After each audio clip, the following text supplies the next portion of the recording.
तो यार अब हम लोग डिस्कस कर रहे हैं HTML के कुछ एडवांस टॉपिक्स। अब ऑनेस्टली कहूँ ना तो HTML में एडवांस जैसे एक्चुअली कुछ होता ही नहीं है। ठीक है, लेकिन मैं इसको एडवांस टॉपिक्स में क्यों इंक्लूड कर रहा हूँ, क्योंकि थोड़ा सा कोड लेंदी हो सकता है। ठीक है, कोड थोड़ा बड़ा हो सकता है एट्रीब्यूट्स वगैरह इसमें काफी सारे हो, तो हो सकता है आपको समझने में थोड़ी सी दिक्कत हो सकती है। बाकी HTML से इजी तो कुछ है ही नहीं। ठीक है, सबसे इजी लैंग्वेज है HTML। तो देखते हैं, हम लोग स्टार्ट करते हैं सीधा बिना बकवास के। एक चीज मैं बता देता हूँ कि पिछले वीडियो में जो मैंने बोला था कि पिक्चर एलिमेंट और इमेज मैप हम लोग डिस्कस करेंगे, तो पिक्चर एलिमेंट और इमेज मैप डेफिनेटली डिस्कस करेंगे। ठीक है, लेकिन लास्ट में डिस्कस करेंगे। पहले हम लोग फॉर्म देख लेंगे कि फॉर्म किस तरह से पूरा हम लोग क्रिएट कर सकते हैं। कहाँ गया भाई फॉर्म? ठीक है, फिर मल्टीमीडिया, टेबल, लिस्ट, ये सारी चीजें देखने के बाद जो मैंने पिछले वीडियो में बोला था कि मैप डिस्कस करेंगे और मैप के साथ साथ इमेज मैप के साथ साथ एक पिक्चर एलिमेंट डिस्कस करेंगे, तो डेफिनेटली डिस्कस करेंगे, मैंने बोला है तो। ठीक है, तो स्टार्ट करते हैं फॉर्म के साथ। और अभी जो भी टॉपिक्स डिस्कस हो रहे हैं ना, वैसे तो मैंने पिछले वीडियो में भी कहा था कि आपको याद तो कुछ भी नहीं रखना है, लेकिन फिर से एक बार मैं कह रहा हूँ, हो सकता है थोड़ा सा कोड बड़ा हो, ठीक है, और आप रट्टा लगाने बैठ जाओ। तो ऐसा बिल्कुल मत करना, कोड आपको डायरेक्टली मिल जाएगा। बस ध्यान में रखना ये कि किस तरह से यूज हो रहा है और क्या है वो। ठीक है, क्या है और कैसे यूज कर रहे हैं, बस इतना से याद रखना है। बाकी आप लोगों को क्योंकि AI यूज करना है ऑब्वियसली, ठीक है, तो यहाँ पे कोई दिक्कत होने वाला है नहीं। इतना समझ में आ गया? तो HTML फॉर्म डिस्कस करते हैं कि किस तरह से हम लोग फॉर्म को क्रिएट करेंगे। अब फॉर्म क्या होता है, आप लोगों ने देखा होगा कि कभी स्कूल में अगर आप लोगों ने फॉर्म भरा हो या कॉलेज में अगर आप लोगों ने फॉर्म भरा हो, तो आइडिया होगा, या आधार कार्ड बनाने के लिए, पैन कार्ड बनाने के लिए फॉर्म वगैरह कभी ना कभी कैफे में जाके फिल करवाया होगा। ठीक है, तो वो फॉर्म कैसे काम करता है, ठीक है, किस तरह से हम लोग फॉर्म क्रिएट करते हैं, कैसे वो वैल्यू ले रहा होता है, वो सारी चीजें हम लोग डिस्कस करेंगे। बहुत डेप्थ में तो नहीं, क्योंकि उसके लिए फिर हम लोगों को जावा स्क्रिप्ट पढ़ना पड़ जाएगा। लेकिन UI वाला जो पार्ट होता है, स्ट्रक्चर वाला जो पार्ट होता है, UI भी कहना ठीक नहीं है क्योंकि वो हम लोग CSS से काफी अच्छा बना पा रहे होंगे। स्ट्रक्चर वाला जो पार्ट है फॉर्म का, सारी चीजें हम लोग देख लेंगे कि किस तरह से काम कर रहा होता है, पूरा क्लियर अंडरस्टैंडिंग आप लोगों का हो जाएगा। तो स्कूल फॉर यू पे ही मैं जाके ऑब्वियसली दिखाऊंगा। ठीक है, अब मैं कहाँ ही ढूंढूंगा फॉर्म जब अपने साइट में है फॉर्म बना हुआ। तो यहाँ पे लॉगिन पे चले जाना, लॉगिन पे ये देखो इस तरह का फॉर्म दिख रहा है, तो लॉगिन में ईमेल, पासवर्ड, ठीक है, फिर साइन अप में जाओगे तो name, email, phone number, password, confirm password, ये सब क्या है? फॉर्म है, फॉर्म का एलिमेंट्स है। ठीक है, तो फॉर्म और फॉर्म के एलिमेंट्स ही हम लोग इस वीडियो में डिस्कस करने वाले हैं। इतना क्लियर है? तो अब फॉर्म बनाने के लिए हम लोग क्या करते हैं, तो सबसे पहले तो अपने कोड स्ट्रक्चर में आ जाते हैं जहाँ पे हम लोग कोड कर रहे थे। देखो यहाँ पे, अच्छा, पिछले वीडियो में जो हम लोगों ने इसको नाम दिया था ना, index.html, उसको मैंने नाम दे दिया है basics.html। मैंने बोला था नाम कुछ भी दे सकते हो, अभी क्योंकि मैं यहाँ पे सिखा रहा हूँ, ठीक है, कोई प्रोडक्शन बेस्ड कोड कर नहीं रहे हैं, प्रोडक्शन बेस्ड कोड, तो यहाँ पे मैंने basics.html दे दिया, क्योंकि जब मैं इसको कोड को आपको दूंगा तो वहाँ पे भी ये नाम रहेगा, तो आपको क्लियरिटी होगी कि हाँ बेसिक सारे कोड इसमें लिख रखे हैं। और इसको जो मैंने first page dot H T M L लिखा था, इसको मैं लिख देता हूँ advanced.html। तो यहाँ पे मैं टाइटल भी चेंज कर देता हूँ, एडवांस एंड बेसिक का जो था तो बेसिक, या खैर छोड़ो, बेसिक में बाद में मैं करके पुश कर दूंगा। ठीक है, आप लोगों को मिल जाएगा कोड। तो फॉर्म क्रिएट करने के लिए क्या करेंगे, जैसे पैराग्राफ लिख रहे थे, हेडिंग लिख रहे थे, इमेज एलिमेंट यूज कर रहे थे, उसी तरह फॉर्म बनाने के लिए ना फॉर्म एलिमेंट हम लोग यूज करते हैं। ठीक है, फॉर्म एलिमेंट क्या होता है, सबसे पहले तो हम लोग form tag open and close करते हैं। जैसे ही फॉर्म लिख के इंटर करेंगे, देखो यहाँ पे ओपनिंग क्लोजिंग टैग आ जाएगा, इसके बीच में हम लोग सारे फॉर्म एलिमेंट्स लिख रहे होंगे। अच्छा, इसके बीच में सारे फॉर्म एलिमेंट्स लिखना जरूरी है क्या? मैं बोलूंगा नहीं। ठीक है, अगर आप लोग बिना फॉर्म यूज किए, बिना फॉर्म एलिमेंट यूज किए अगर फॉर्म के एलिमेंट्स लिखते हो, तो भी कोई दिक्कत नहीं है, कोई इशू नहीं आने वाला है। ठीक है, लेकिन अच्छा यही रहेगा, बेस्ट प्रैक्टिस यही रहेगी कि आप लोग फॉर्म एलिमेंट के अंदर फॉर्म के सारे एलिमेंट लिखो, थोड़ा क्लियर अंडरस्टैंडिंग रहता है, कोड का स्ट्रक्चर बना हुआ रहता है। बाकी आप लोग बाहर भी लिख सकते हो, काम तो वैसे भी हम लोग जावा स्क्रिप्ट अगर पढ़ोगे तो जावा स्क्रिप्ट से मैनिपुलेट कर रहे होंगे, रिएक्ट पढ़ोगे तो उसमें तो वैसे भी डायरेक्टली हम लोग मैनिपुलेट कर लेते हैं। तो यहाँ पे फॉर्म के अंदर जो accent.php मिलता है, इसका कोई नीड पड़ता है नहीं अभी फिलहाल के लिए, लेकिन इसका यूज कर सकते हो आप लोग, लेकिन मैं बोलूँ तो इसका हम लोग यूज ही नहीं करते हैं। ठीक है, डायरेक्ट हम लोग वैल्यू वगैरह ले रहे होते हैं रिएक्ट में, तो बहुत ज्यादा इसमें नहीं जाना ये क्या लिखा हुआ है, ये मैं इसको डिलीट ही कर देता हूँ अभी। ठीक है, तो फॉर्म एलिमेंट के अंदर हम लोग क्या लिख रहे होंगे, फॉर्म के एलिमेंट्स लिख रहे होंगे। फॉर्म के एलिमेंट्स क्या होते हैं, किस तरह से लिखते हैं, तो फॉर्म के कुछ इतने एलिमेंट्स होते हैं, इनपुट, लेबल, याद करना है क्या? ऑब्वियसली याद नहीं करना है। Input, label, select, text area, field, legend, data list and options, जितने भी थे मैंने सारे यहाँ लिस्ट कर दिए हैं। ठीक है, इससे एक्स्ट्रा कुछ नहीं मिलेगा, और मिलेगा तो यूज नहीं होगा। ठीक है, हो सकता है कुछ ऐसा आप लोग ढूंढ के ले आओ जो शायद यूज कर रहे हो, मैंने जितना, मुझे जितना मिला मैंने यहाँ पे लिस्ट कर दिए हैं। तो सबसे पहले इनपुट की बात करते हैं, इनपुट किस तरह से काम करता है। मैं यहाँ पे लिखता हूँ इनपुट, तो जैसे ही इनपुट पे लिखोगे, सजेशन पे क्लिक करोगे, इनपुट पूरा एलिमेंट आ जाएगा। अब ध्यान से देखो, इनपुट सेल्फ क्लोजिंग टैग है, यहाँ पे इनपुट का अलग से कोई क्लोजिंग टैग आ नहीं रहा है, जैसे फॉर्म का ओपनिंग क्लोजिंग टैग था। इनपुट एक सेल्फ क्लोजिंग टैग, और मैंने पिछले वीडियो में डिस्कस भी किया था सेल्फ क्लोजिंग टैग क्या होता है, ओपनिंग क्लोजिंग टैग क्या होता है, एलिमेंट क्या होता है। तो उम्मीद करता हूँ आप लोगों ने वो देख लिया होगा, फिर ही यहाँ जंप कर रहे हो। तो इसको ओपन भी कर लेते हैं। आप लोगों का लाइव सर्वर इंस्टॉल होगा एक्सटेंशन, तो यहाँ पे गो लाइव क्लिक करोगे और ओपन हो जाएगा ये। अभी यहाँ पे ध्यान से देखो, मैं इसको साइड बाय साइड ओपन कर लेता हूँ ताकि आप लोगों को दिखे। तो ये दिख रहा है क्या, मैं जूम कर देता हूँ इसको, ज़्यादा जूम हो गया। ठीक है, यहाँ पे देखो एक डब्बा बना हुआ आ गया। अब ये डब्बा क्या है? ठीक है, कुछ लग रहा है क्या फॉर्म के तरह कुछ, जैसे हम लोग फॉर्म बनाए थे उसके जैसे कुछ डब्बा हो। हाँ, लेकिन फॉर्म जैसा लग नहीं रहा है ना। लेकिन फिर भी है ही एक्चुअली फॉर्म का एलिमेंट ही। जैसे इस पे आप लोग कुछ टाइप करोगे, आप लोग टाइप कर पा रहे होगे, यहाँ पे कोई दिक्कत नहीं होगा, लेकिन ये फॉर्म जैसा लग नहीं रहा है। ऑब्वियस सी बात है, सीएसएस हम लोगों ने लिखा नहीं है, बट फिर भी एक चीज की कमी है यहाँ पे। ऑब्जर्व करो कि किस चीज की कमी है यहाँ पे, जल्दी से ऑब्जर्व करके बताओ। हाँ, तो आप लोगों ने ऑब्जर्व कर लिया होगा। तो ऑब्जर्व आप लोगों ने ये किया होगा कि यहाँ पे जो हम लोग फॉर्म देख रहे हैं, इसके अंदर पहले से कुछ तो लिखा हुआ है, और जैसे ही हम लोग क्लिक करके यहाँ पे इंटर करते हैं, वो गायब हो जाता है। तो ऐसा कैसे होता है? ठीक है, यहाँ पे पहले से यहाँ पे लिखा होता है योर नेम। योर नेम से हम लोग को सजेशन मिल रहा था कि हाँ, हम लोगों को नेम ही इंटर करना है। ठीक है, यूजर को पता चलता है कि हाँ, नेम इंटर करना है। तो यहाँ पे मैंने नेम इंटर किया कुछ भी।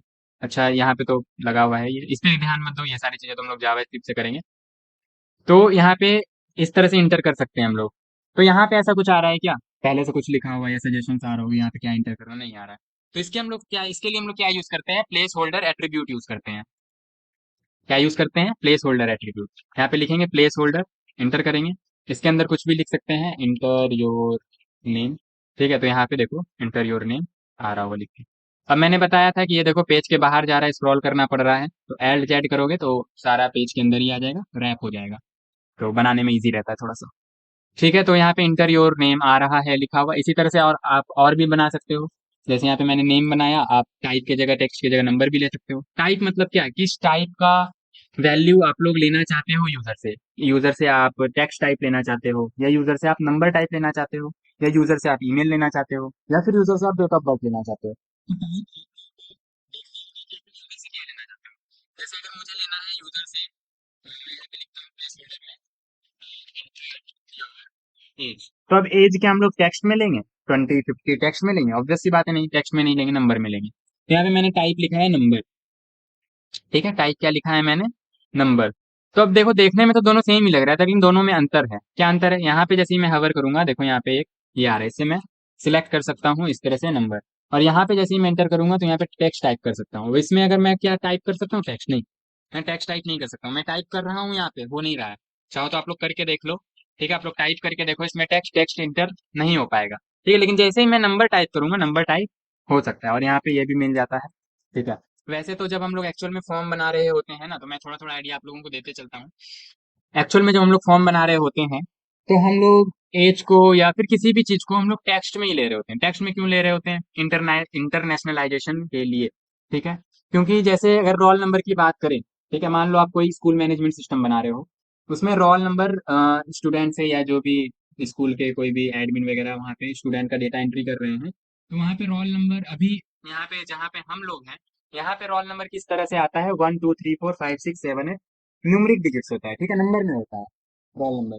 लेकिन कहीं और अगर जाए तो हो सकता है नंबर A1 A2 A3, ठीक है, टेक्स्ट फॉर्मेट में हो। तो ज्यादा बेहतर यही है कि आप लोग टेक्स्ट में ले लो नंबर। ठीक है, और उसको जिस तरह से, क्योंकि टेक्स्ट में अगर आप ले रहे हो तो किसी में भी कन्वर्ट करके आप लोग यूज कर सकते हो, कोई दिक्कत नहीं। वैसे तो नंबर को भी कन्वर्ट कर सकते हो, लेकिन टेक्स्ट में लेना ज्यादा फायदेमंद है। टेक्स्ट में आप लोग कुछ भी ले लो, उसको जिस टाइप में कन्वर्ट करना है आप लोग इजीली कन्वर्ट कर सकते हो। तो हम लोग सारी चीजों को टेक्स्ट में ही ले रहे होंगे। ये नंबर, डेट ऑफ बर्थ, हाँ, डेट ऑफ बर्थ को डेट ऑफ बर्थ में ले रहे होंगे। ठीक है, कुछ कुछ चीजें ऐसी हैं जिसको उसी में लेना ज्यादा बेहतर है, जैसे डेट हो गया तो डेट को डेट में ही लेंगे। ठीक है, बाकी नंबर हो गया तो नंबर को टेक्स्ट में ही लेंगे, टेक्स्ट को टेक्स्ट में ही लेंगे। ईमेल हो गया तो ईमेल को भी एज ए टेक्स्ट ही लेते हैं, बाकी ईमेल भी ले सकते हो, कोई दिक्कत नहीं है। ठीक है, तो थोड़ी थोड़ी चीजें आप लोगों को ध्यान में रखनी है, बाकी आपकी मर्जी, आपको अपना एप्लीकेशन बनाना है, किस तरह से आपको यूआई डिजाइन करना है, किस तरह से बैकएंड इंटीग्रेट करना है, वो आपको देखना होगा। ठीक है, वैसे तो बैकएंड पे भी डिपेंड करता है, बैकएंड किस तरह से इंटीग्रेट किया हुआ है, उसी हिसाब से आप लोगों को यूजर इंटरफेस भी बनाना होता है, यूआई बनाना होता है। ठीक है, तो इतना समझ में आ गया आप लोगों को। अब यहाँ पे मैंने प्लेस होल्डर बताया, टाइप बताया, अब आगे देखते हैं आगे हम लोगों को क्या डिस्कस करना है। तो ये देखो यहाँ पे इनपुट डिस्कस कर लिया हम लोगों ने, लेबल डिस्कस करते हैं, लेबल क्या होता है। ठीक है, यहाँ पे देखो अभी कुछ नहीं है, यहाँ पे बीच में मैं सेपरेट करने के लिए यहाँ पे लिखता हूँ लेबल। ठीक है, लेबल एंड लेबल भी ऑब्वियस सी बात है, टैग एलिमेंट, सारी चीजें यहाँ पे एलिमेंट टैग के फॉर्म में ही होती हैं। तो लेबल, लेबल के अंदर मैं यहाँ पे लिखता हूँ इंटर एज, इंटर एज नहीं एज, जैसा कि एक्चुअली में साइट में आप लोगों ने देखा होगा होता है। तो अब ये इस तरह से क्यों आ रहा है, क्योंकि मैंने इसको जूम कर रखा है। देखो ये हट जा ब्रो। हाँ तो देखो ये इस तरह से आ रहा है। अब ये इस तरह से क्यों आ रहा है, एक ही लाइन में पूरा क्यों आ रहा है, क्योंकि मैंने डिस्कस किया था कि कुछ एलिमेंट्स जो होते हैं इनलाइन लेवल एलिमेंट्स होते हैं, और कुछ एलिमेंट्स जो होते हैं ब्लॉक लेवल एलिमेंट्स होते हैं। तो क्योंकि लेबल और इनपुट इनलाइन लेवल एलिमेंट है, तो उतना ही एरिया, इतना ही स्पेस ले रहा है जितने की उसे नीड है, बाकी स्पेस नहीं ले रहा है। तो ये सारा का सारा एक लाइन में आ रहा है। ठीक है, अगर मैं इसको जूम करूँ तो देखो ये रैप होता जाएगा। तो जिस तरह से आप लोगों को यूज करना है, बाकी आप लोग समझ रहे हो inline level element block level element क्या होता है।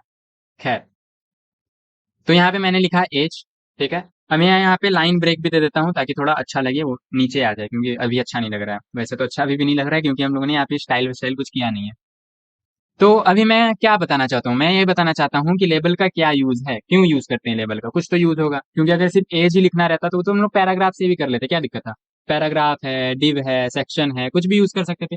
लेबल ही हम लोगों ने क्यों यूज किया है, क्योंकि लेबल का एक फायदा है। क्या फायदा है, देखो जैसे ही हम लोगों ने लेबल लिखा था, यहाँ ऑटोमेटिक सजेस्ट कर रहा है एक for element, sorry for element नहीं, फॉर एट्रीब्यूट। अब ये फॉर एट्रीब्यूट क्यों सजेस्ट कर रहा है, कुछ काम भी होगा इसका, है ना। इसको अदरवाइज ये ऐसे भी आ सकता था। ये फॉर एट्रीब्यूट ही क्यों सजेस्ट कर रहा है, पैराग्राफ लिखते हैं तो वो कुछ सजेस्ट नहीं करता है, क्योंकि जान रहे हैं उसमें सिर्फ पैराग्राफ लिखना और क्या ही करना है। ये फॉर एट्रीब्यूट क्यों सजेस्ट कर रहा है, फॉर से हम लोग क्या ही कर सकते हैं। तो आप लोग अभी यहाँ पे ध्यान से देखो, मैं अगर एज पे इंटर करता हूँ, ठीक है, मैं एज पे इंटर कर रहा हूँ, हो सकता है आपको पता ना चल रहा हो, लेकिन मैं एज पे इंटर कर रहा हूँ, लेकिन कुछ भी नहीं हो रहा है। ठीक है, वो बात अलग है, मैं बहुत ज्यादा इंटर करता हूँ तो सिलेक्ट हो जाता है, लेकिन मैं अगर एक बार एज पे इंटर कर रहा हूँ तो कुछ भी नहीं हो रहा है। मैं चाहता हूं कि जैसे ही मैं एज पे इंटर करूं, एज से रिलेटेड इनपुट बॉक्स सिलेक्ट हो जाए इस तरह से। मैं इंटर एज पे करूं लेकिन सिलेक्ट ये हो जाए, तो मैं कैसे करूंगा, तो उसके लिए आता है फॉर एलिमेंट। कैसे होगा ये, किस तरह से होगा।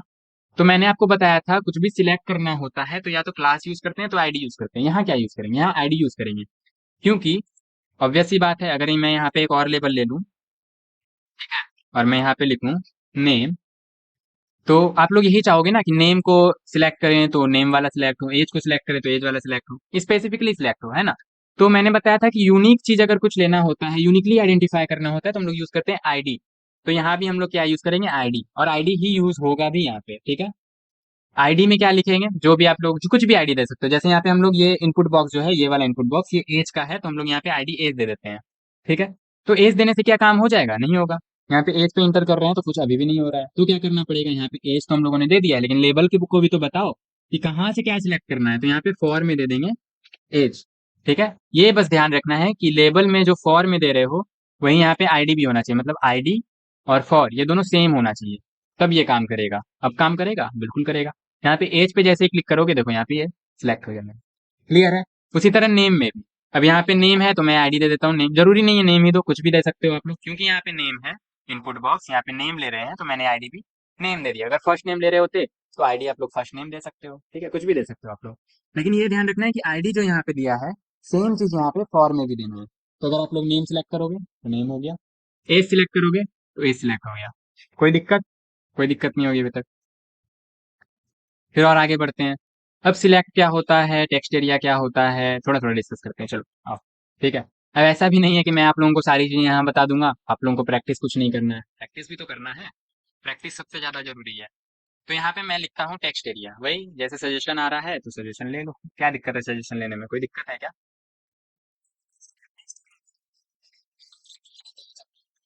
ताकि ये नीचे आ जाए।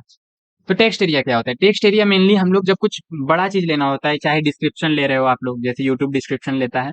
ठीक है, डिस्क्रिप्शन ले रहे हो आप लोग, या फिर आप लोग किसी से एड्रेस ले रहे हो, तो एड्रेस हो गया, डिस्क्रिप्शन हो गया, वो एक लाइन में लिखोगे तो क्या होगा, कुछ मैं यहाँ पे लिख के दिखाता हूँ।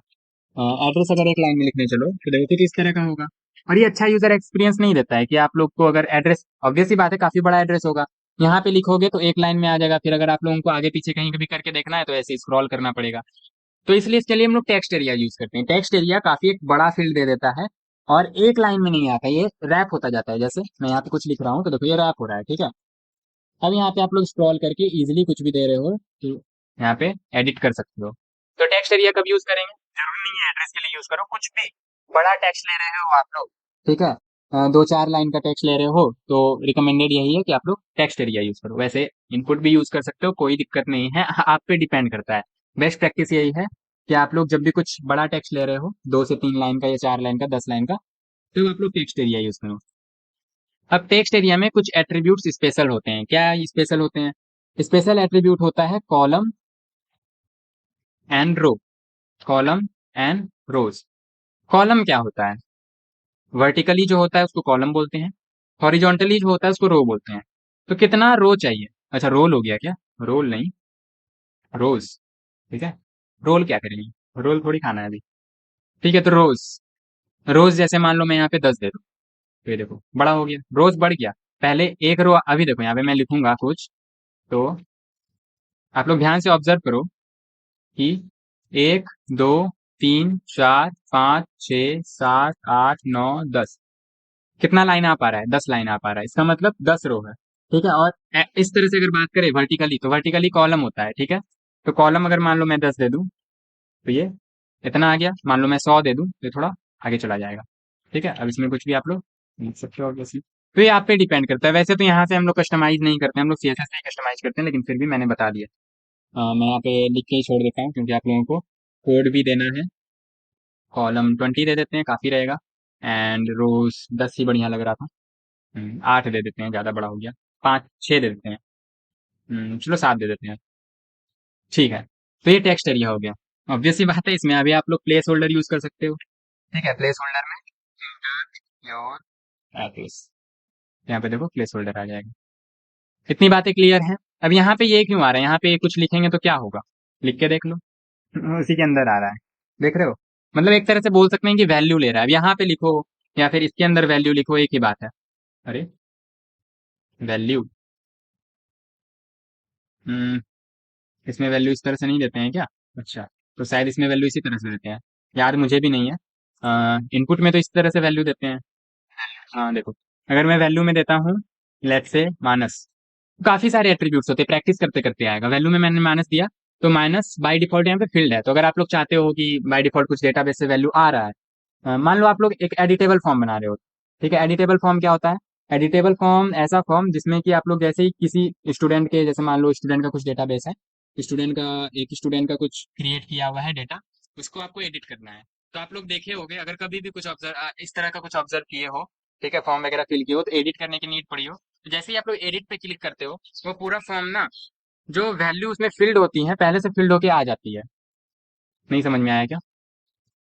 कैसे समझाऊं मैं आप लोगों को? देखेंगे, प्रोजेक्ट में देखेंगे, ठीक है। मेरे कहने का मतलब सिंपल सा ये है, मान लो कुछ कोई एक यूजर है, उसका नाम है मानस, उसका एज है 23, और मान लो यहाँ पे आप लोगों को दिख रहा है कि हाँ ये यूजर है, उसको आप लोगों को एडिट करना है। तो जैसे ही एडिट पे क्लिक करोगे, तो एडिट पे क्लिक करने के लिए जो पहले से मानस उसका नाम है वो यहाँ पे बाई डिफॉल्ट आना भी तो चाहिए। जो पहले से उसका एज है 23 वो यहाँ पे आना भी तो चाहिए, तभी तो पता चलेगा कि हाँ अभी ये है। अब एडिट करके यहाँ पे कुछ और करना है, ठीक है। तो थोड़ा बहुत हो सकता है समझ पा रहे हो, नहीं भी समझ रहे हो तो कोई दिक्कत नहीं है, हम लोग प्रोजेक्ट में देखेंगे मैं क्या बताना चाह रहा हूँ। और वैसे भी ये थोड़ा बैकएंड से रिलेटेड है, ठीक है। तो अभी मैं ये कह रहा था कि यहाँ पे आप लोग बाय डिफॉल्ट वैल्यू कुछ भी दे सकते हो, ठीक है। प्लेस होल्डर अलग चीज है, वैल्यू अलग चीज है, कंफ्यूज मत होना इसमें। प्लेस होल्डर वो होता है जो आपको सजेस्ट कर रहा होता है कि हाँ यहाँ पे ये इंटर करना है। आप लोग जैसे इंटर करते हो वो प्लेस होल्डर गायब हो जाता है, जैसे मैं यहाँ पे इंटर करूँ प्लेस होल्डर गायब हो गया। लेकिन ये जो है ये वैल्यू है बाय डिफॉल्ट, क्योंकि यहाँ पे मैंने वैल्यू में माइनस दिया है, यहाँ पे माइनस आ रहा है। मैं कुछ लिखूंगा तो वो गायब नहीं होगा, वो भी रहेगा, और साथ में अपना टेक्स्ट भी ऐड हो रहा होगा। क्लियर है इतना? और टेक्स्ट एरिया में अगर वैल्यू देना है, तो टेक्स्ट एरिया में वैल्यू देने के लिए यहाँ पे आप लोग दे सकते हो। ओके, तो ये हो गया इनपुट, ये हो गया टेक्स्ट एरिया, और लेबल मैंने आप लोगों को बता ही दिया। टेक्स्ट एरिया में भी सेम तरीके से लेबल यूज कर सकते हो। फिर बात करते हैं हम लोग सिलेक्ट एंड ऑप्शन की। अब सिलेक्ट एंड ऑप्शन काफी बढ़िया है, देखो ध्यान से। तो इनपुट एलिमेंट हम लोगों ने डिस्कस कर लिया, लेबल डिस्कस कर लिया, सिलेक्ट डिस्कस करते हैं कि सिलेक्ट किस तरह से काम कर रहा होता है, ठीक है। तो कॉपी पेस्ट कर ले क्या, या लिख के दिखाना पड़ेगा आप लोगों को? जल्दी बोलो, कॉपी पेस्ट या लिख के?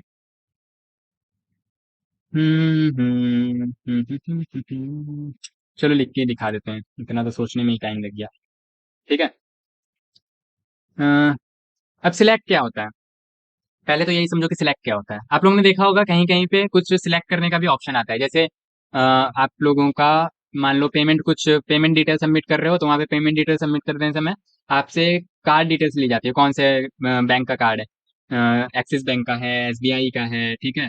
और जो भी होता है आप लोग उसमें उस तरह से लिस्ट आ जाता है, तो उसी तरह से सेम लिस्ट बना सकते हैं। या फिर आप लोग कोई कार खरीद सकते हो, तो कोई कौन सा कार खरीदना है आप लोगों को, महिंद्रा खरीदना है, ये खरीदना है, वो खरीदना है। बैटरी लो हो गया, कनेक्ट कर दीजिए तो, ठीक है। तो यहाँ पे उस तरह से मैं आप लोगों को बना के ही दिखा देता हूँ, सिलेक्ट, ठीक है।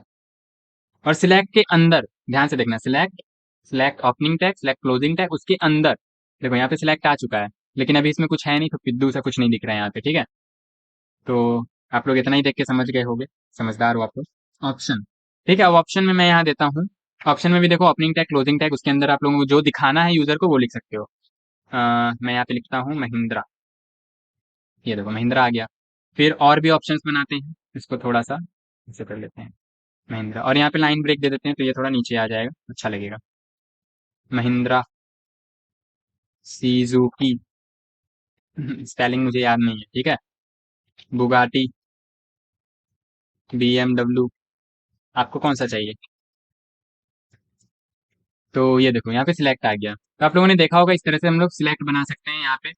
अब वैल्यू क्या आएगा यहाँ पे, जैसे मान लो सुजुकी मैंने सिलेक्ट किया, तो क्या वैल्यू भी सुजुकी है इसका, नहीं, वैल्यू सुजुकी नहीं है।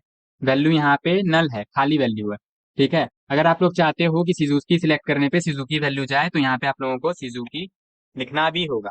ये आप लोगों को अभी पता नहीं चलेगा, जब डेटाबेस से कनेक्ट होगा या जब जावा स्क्रिप्ट में आएंगे तब आप लोगों को पता चल रहा होगा कि हाँ सुजुकी सिलेक्ट किए हैं, तो यहाँ पे हम लोग को वैल्यू में सुजुकी मिल रहा होता है, ठीक है। जो वैल्यू में आप लोगों ने लिखा है वही वैल्यू डेटाबेस में जा रहा होता है। जैसे मान लो यहाँ पे मैं लिख दूँ सुजुकी में महिंद्रा, तो भले ही आप लोगों ने सिलेक्ट सुजुकी किया होगा, लेकिन डेटाबेस में महिंद्रा जा रहा होगा, ठीक है। तो अगर आप लोगों को कुछ फ्रॉड साइट बनाना है तो आप लोग ऐसा कर सकते हो, वैसा करना मत, ठीक है।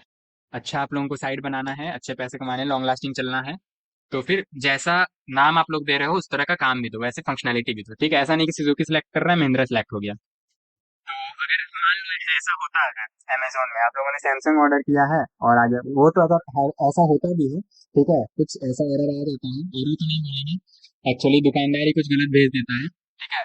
वेबसाइट में कोई एरर नहीं होता है, ठीक है। अगर वेबसाइट ऐसा करने लगा कि आप लोगों ने यहाँ पे कुछ महिंद्रा सिलेक्ट किया है और बुगाटी वहां से आ रहा है, तो गड़बड़ है, ठीक है। तो ऐसा नहीं करना है। तो जो यहाँ पे दिख रहा है वही वैल्यू में भी सेंड करो आप लोग, अच्छा रहेगा, ठीक है। और यहाँ पे क्या कर सकते हैं, इसमें भी लेबल यूज कर सकते हैं, लेबल सब में सेम तरीके से यूज होगा। Select your car, oh sorry मैंने 4 में दे दिया, ये यहाँ पे लिखना था, इक्वल टू छूट गया यहाँ पे, सिलेक्ट योर कार। तो अब मैं 4 में लिख रहा हूँ कार्स, और आपको पता है जो 4 में देते हैं आईडी में भी वही देते हैं, तभी ये काम कर रहा होता है। अरे यार, आईडी में भी वही देते हैं, ठीक है। तो जैसे ही मैं इस पे क्लिक करूंगा देखो वो सिलेक्ट हो गया, हालांकि कोई फायदा नहीं है इसका, इस पे क्लिक कर रहे हैं वो खुल भी जाना चाहिए था, बट हाँ इतना ही सिलेक्ट होगा, ठीक है। बाय डिफॉल्ट महिंद्रा सिलेक्ट हो जाएगा इस पे क्लिक करने पे, और बाकी आप लोग यहाँ पे कुछ सिलेक्ट कर सकते हो। तो ये समझ में आ गया आप लोगों को टेक्स्ट एरिया नहीं सॉरी, सिलेक्ट एंड उसका ऑप्शन, ठीक है। अब इसमें ही काफी सारी चीजें होती है, जैसे बाय डिफॉल्ट आप लोगों को मान लो यहाँ पे कुछ और सिलेक्ट करना है। अभी जैसे बाय डिफॉल्ट अगर मैं रिफ्रेश करूँ तो बाय डिफॉल्ट जो पहला है महिंद्रा वो सिलेक्टेड है यहाँ पे। बाय डिफॉल्ट आप लोगों को मान लो बुगाटी सिलेक्ट करना है, तो यहाँ पे आप लोगों को एट्रीब्यूट लिखना होगा सिलेक्टेड। जैसे ही सिलेक्टेड लिखोगे तो बाय डिफॉल्ट आप कितना भी रिफ्रेश करो बाय डिफॉल्ट बुगाटी सिलेक्ट होगा, जबकि पहले प्लेस पे महिंद्रा है, लेकिन सिलेक्टेड बुगाटी होगा। ले सकते हो। और बाकी ये आप लोग पढ़ना, विजिबल क्या है, साइज, सबका यूज सेम तरीके से है। और ये ध्यान रखना कि कौन सा एट्रीब्यूट कहाँ यूज करना है। देखो कुछ एट्रीब्यूट जो है वो ऑप्शंस में यूज करने होते हैं, कुछ एट्रीब्यूट जो है सिलेक्ट में यूज करना होता है। तो टैग याद रखना कि कौन से टैग में कौन सा एट्रीब्यूट यूज करना है, ठीक है। और अगर भूल जाओ तो एआई से पूछ लेना, चैट जीपीटी से पूछ लेना, जेमिनी से पूछ लेना, लेकिन सही जगह प्लेस करना, गलत जगह प्लेस करोगे तो काम नहीं करेगा। जैसे ये साइज ऑप्शन है, तो साइज ऑप्शन को यहाँ प्लेस करना होता है सिलेक्ट में, ना कि ऑप्शन में। तो यहाँ पे मैं प्लेस करके दिखा भी देता हूँ। जैसे मान लो यहाँ पे मैंने लिखा साइज और साइज इक्वल टू 3 दे दिया, तो बाय डिफॉल्ट यहाँ पे 3 दिख रहा होगा आप लोगों को, ठीक है। वैसे स्क्रॉल का भी ऑप्शन आ जाएगा, लेकिन स्टार्टिंग में जो दिख रहा होगा 3 दिख रहा होगा, और फिर स्क्रॉल करके सिलेक्ट। तो आप लोग चाहते हो कि स्क्रॉलेबल कुछ सिलेक्ट वाला बने तो इस तरह से बना सकते हो। बाकी आप लोग करके देखना, काफी सारी चीजें मैंने यहाँ पे लिख रखी है। मल्टीपल सिलेक्शन चाहिए, मल्टीपल सिलेक्शन तो आप लोगों को अभी नहीं दिख रहा होगा, क्योंकि मल्टीपल सिलेक्शन आप लोगों को तब दिख रहा होता है जब जावा स्क्रिप्ट कनेक्ट करते हैं। कैसे, क्योंकि मल्टीपल सिलेक्ट क्या करेगा, मल्टीपल सेलेक्ट करेगा और मल्टीपल वैल्यू भेजेगा सिलेक्ट करके। ठीक है, तो वैल्यू कैसे भेजेगा, कहाँ भेजेगा, किस तरह से भेजेगा, और भेजा है भी कि नहीं भेजा है, कैसे पता चलेगा? अभी एचटीएमएल से तो सिर्फ पता चल नहीं रहा होगा। ठीक है, तो जब जावा स्क्रिप्ट इंप्लीमेंट करेंगे तब हम लोग देखेंगे कि मल्टीपल वैल्यू आप लोग जैसे ही सिलेक्ट करोगे तो सिलेक्ट तो होगा, लेकिन आप लोगों को पता नहीं चलेगा। ठीक है, आप लोग करके देखना, अभी मल्टीपल यूज करके देखो, ये आप लोगों का सेल्फ वर्क है। मल्टीपल यूज करके देखो, सिलेक्ट हो रहा होगा, वैल्यू जा रहा होगा, लेकिन आप लोगों को पता नहीं चलेगा क्योंकि कहीं जा नहीं रहा है। एक्चुअली वैल्यू जा रहा है लेकिन कहीं नहीं जा रहा है क्योंकि मेरे डेटाबेस कनेक्ट नहीं है। ठीक है, तो वैल्यू सिलेक्ट हो रहा है, ऐसा बोल सकते हैं वैल्यू सिलेक्ट हो रहा है लेकिन कहीं नहीं जा रहा है, दिखेगा भी नहीं ऑब्वियसली। फिर टेक्स्ट एरिया मैंने आप लोगों को बता दिया। फील्ड सेट एंड लीजेंड, अब ये क्या होता है? ठीक है, फील्ड सेट क्यों यूज करते हैं, लीजेंड क्यों यूज करते हैं?